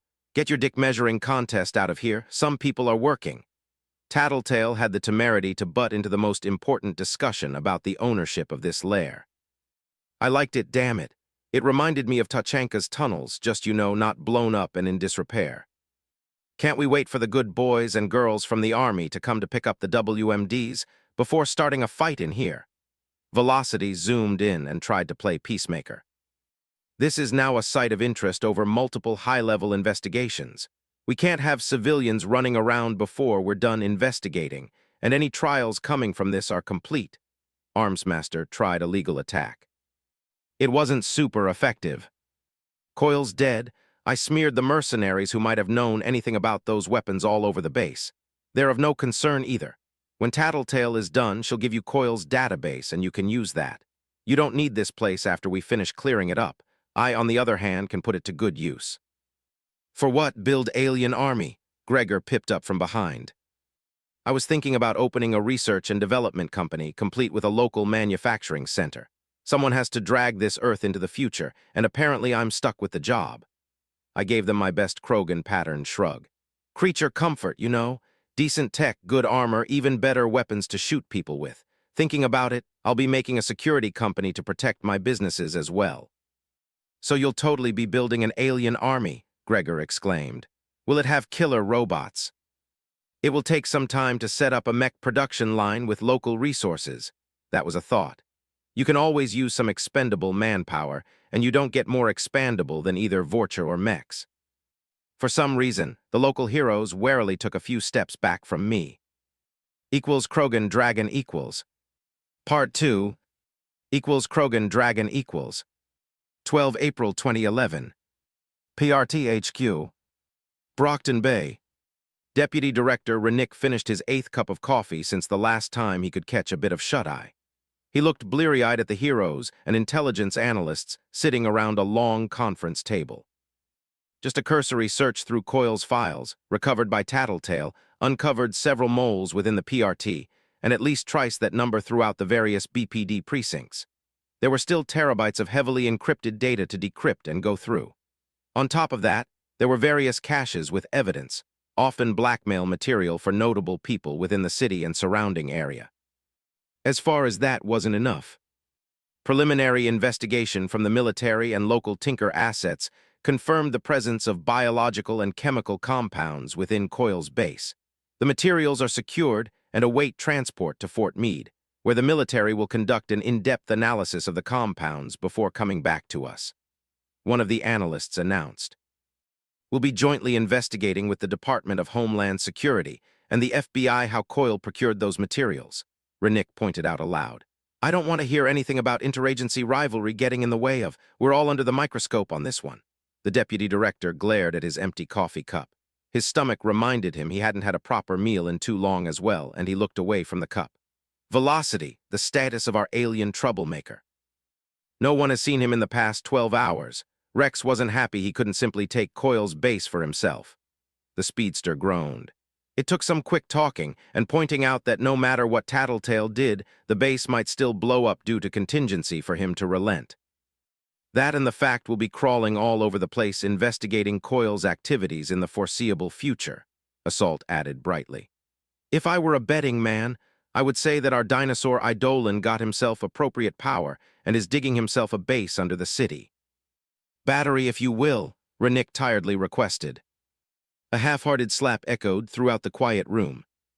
That's not how you do it, puppy. First you need cream and a whip, Assault helpfully pointed out. Enduring your wit is torture, Renick countered, not feeling at all diplomatic. Next, the elephant in the china shop, the Undersiders and more importantly, Faultline's crew, Miss Militia. I've spoken with Faultline. Wrex convinced them Coil has their civilian identities, those who have ones anyway, and only waited for a good opportunity to use them. The masked heroine explained. Retrieved evidence from Coil's base points out that both their fears weren't unfounded, and that trying contacting us for help would have likely warned him. No one commented on that. The reason why Armsmaster wasn't present for the meeting was that he was busy along with Dragon, tearing apart the PRT-ENE communications and data storage infrastructure. It had been compromised from the ground up by Coil's people, leaving the whole branch vulnerable. While technically in a breach of the unwritten rules, I do not recommend we pursue Faultline and her group over this. In practice, if we go after them, we will have to go after Wrex as the instigator of this whole mess. Well, he hasn't gone full villain yet, especially by this city's standards, Assault pipped up. He has a point, Velocity added. And we do have standing orders from the chief director to handle Wrex with silk gloves, don't we? Technically, it's up to the director and special prosecutor, Renick pointed out. I am not about to send you against Eidolon, the alien, unless I have to, so for now, we continue with a hands-off but try to be friendly and helpful policy. In a very technical sense, they were trampling the spirit of the law. In practical terms, that was happening every day all over the U.S. Otherwise, there would be many more wrecked cities due to all-out combat between the Protectorate, PRT, and villains, not to mention the casualties and bad blood that would result as a consequence. No one wanted that when the Endbringers were a thing. Sadly, the practical effect of those policies was that ordinary people got screwed over every day by villains. The Undersiders. Tattletale continues to cooperate in tackling Coil's various contingencies. We've received aid from the think tank, however long-term, they hive us at best 50-50 odds of stopping everything. Coil was indeed a Bond villain with too many contingencies. Miss Militia's expressive eyes showed her frown. We need to assume we'll have to deal with leaked identities, either of Protectorate assets, the Empire, or Faultlands Group. Are we going to get any backup? Triumph warily asked. We'll be hosting various specialists to help investigate Coil's organization, including a couple of think tank thinkers with their security. Nothing in the form of additional heroes or PRT teams. Renick shook his head in obvious displeasure. Thanks to Wrex's shenanigans, we're technically in a better shape than we had ever been. There are just the Nazis and the merchants. The latter group was just an ugly nuisance no one could take the time off to properly deal with because doing so might disrupt things and make them vulnerable. The Nazis, on the other hand, had enough capes to throw it down with the Protectorate ENE, and enough weapons and regular members to wage a small war. With Lung still in captivity, it meant that the Empire 88 currently ran Brockton Bay. As far as the rest of the Undersiders go, they've run to ground. They've been keeping their heads down. Tattletale is cooperating. She alluded that she is willing to make a deal to be registered as a rogue willing to work with us in exchange for a clean sheet. She told us outright that Coil did recruit her at gunpoint. From what little we've seen on how he really operates, it is reasonable to conclude she is telling the truth about that. Equals Krogan Dragon equals 13 April 2011, under the docks Brockton Bay. 2 days later, I still felt what I now thought irrational anger over Coil's base. It should have been obvious local law enforcement would be all over the place like Tachanka wildlife smelling free lunch. This wasn't the Terminus systems. Someone having chemical and biological weapons either for trade or use out of spite was a big deal, even if the amount was tiny. Then there was Coil's paranoia. One of these days, Coil's base might just implode and bring down all the buildings above. Those were all good, logical arguments.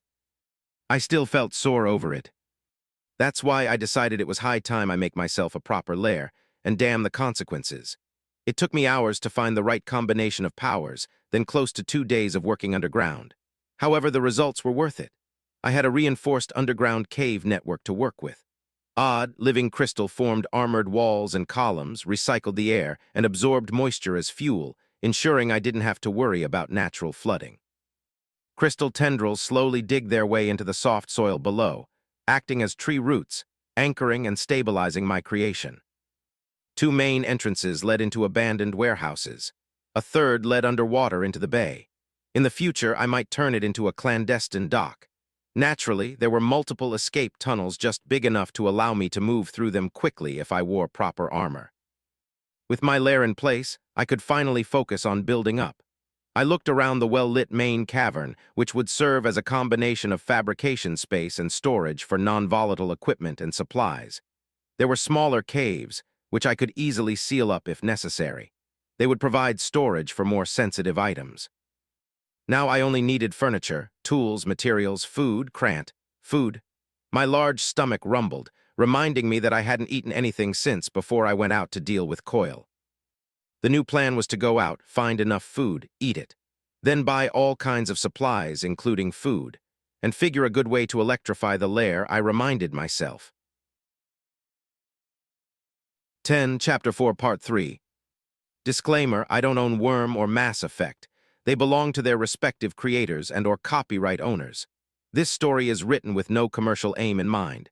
It is not for sale or rent. Chapter 4, Tearing Down and Building Up. Equals Krogan Dragon equals. Part 3. Equals Krogan Dragon equals. 13 April 2011. Fugly Bob S. Brockton Bay. Thinking about what place could properly feed a hungry Krogan, I finally chose the infamous Fugly Bob.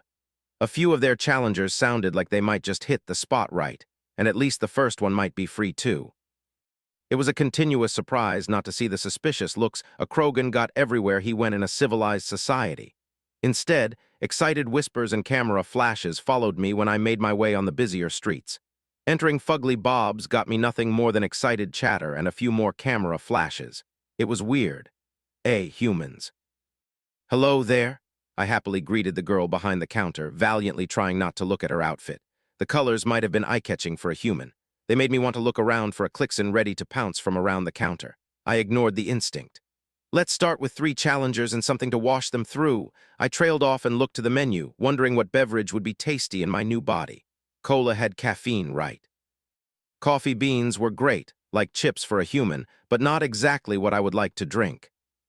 3 challengers? The girl looked me up and down. Sure, just to be clear, for capes, only the first one is free if they can eat it. Otherwise, someone could eat us out of business. That's not a problem, just keep them going. I might want a few for home as well. It's your heart, the girl shrugged as she wrote down my order. I have more than enough hearts to deal with a few challengers, I boasted with a grin. I've heard it all before, it's your funeral. I nodded and looked around for a place to seat that could handle my weight. The table and chairs in the corner are reinforced, the girl helpfully pointed out. I nodded and headed there after paying and collecting my drinks, the largest milkshake they had, along with 2 of the biggest bottles of water on sale, which for the record were tiny. At that point, I regretted I still didn't have the time and tools to build myself a proper Omnitool. Accessing the internet with the PRT phone was a slow and tedious process. The same went about using bounty money to begin placing orders for raw materials and industrial equipment. That would make using any tinker power I might pick up later much easier. Let me tell you, using the claw of a single huge finger on a 2011 phone to type was no fun. Getting myself an Omnitool suddenly increased in priority a lot. Soon enough, I got my first challenger served. There were 2 or 3 large meat patties inside. It was hard to tell below all the crispy bacon and melted cheese. Steak sauce liberally bathed everything. It was all topped over by a mixture of ketchup and mustard sauce. There were a lot of fries too, at least if you were a human. For me, now this murder in a dish was nothing more than an appetizer. Thank you, I grinned at the waitress and dug in, quickly devouring the fatty goodness. That went right into the hump, I announced happily after polishing off what little was left of the challenger and went to munch on the fries until the next one was ready. Equals Krogan Dragon equals. Welcome to the Parahumans online message boards. You are currently logged in. Brocktonite03. You are viewing. Threads you have replied to, and threads that have new replies, or private message conversations with new replies. Thread op is displayed. 10 posts per pay. Last 10 messages in the private message history. Threads and private messages are ordered chronologically. Topic LIN in the Bay. In boards Brockton Bay. Bagrat original poster, veteran member, the guy in the know. Posted on April 11th, 2011. I'm a bit late for the show, however. I come bringing accurate information. The new Case 53 running around Brockton Bay. He's actually a Case 53 but a dimensionally displaced alien. Contacts in the PRT confirmed that earlier this morning and will be making an official announcement soon. Apparently, his arrival is the reason for the fireworks at Brockton Bay's docks a few days ago. His name is Wrex, and from what I could gather, he is a former intergalactic mercenary who retired as an alien warlord uniting his species or something in that vein. As I said, details are a bit scarce. Comment, speculate, and try not to embarrass us all in front of our interstellar guest. That's not too much to ask for, surely. Showing page 43 of 44, Brocktonite03, veteran member, replied on April 13th, 2011. I just minded my business eating a burger at Fugly's when this huge alien thing walked in and politely ordered a bunch of challengers. Pictures here. Pick 1, pick 2, pick 3. He then sat down, fiddled with a phone, and demolished the first challenger like it's no one's business. Pick 4. Those rumors that the government picked him up to experiment on were fake. Thatjude replied on April 13th, 2011. I've seen those things. They're a heart attack waiting to happen. How the hell did he eat? How many of them did he manage to eat anyway? Brocktonite03, veteran member, replied on April 13th, 2011. At least 3 by the time I had to leave for work. That's both the challengers and the large side of fries they come with. Bad Samurai Band, replied on April 13th, 2011. We'll have revenge for Lung. Fafnir Moderator, replied on April 13th, 2011. Won't you ABB folks learn? Threats are a no-go. Bad Samurai, enjoy your 2 weeks ban. Seriously, people, we already had to lock down this thread once to clean it up and ban people. Don't make us do it again.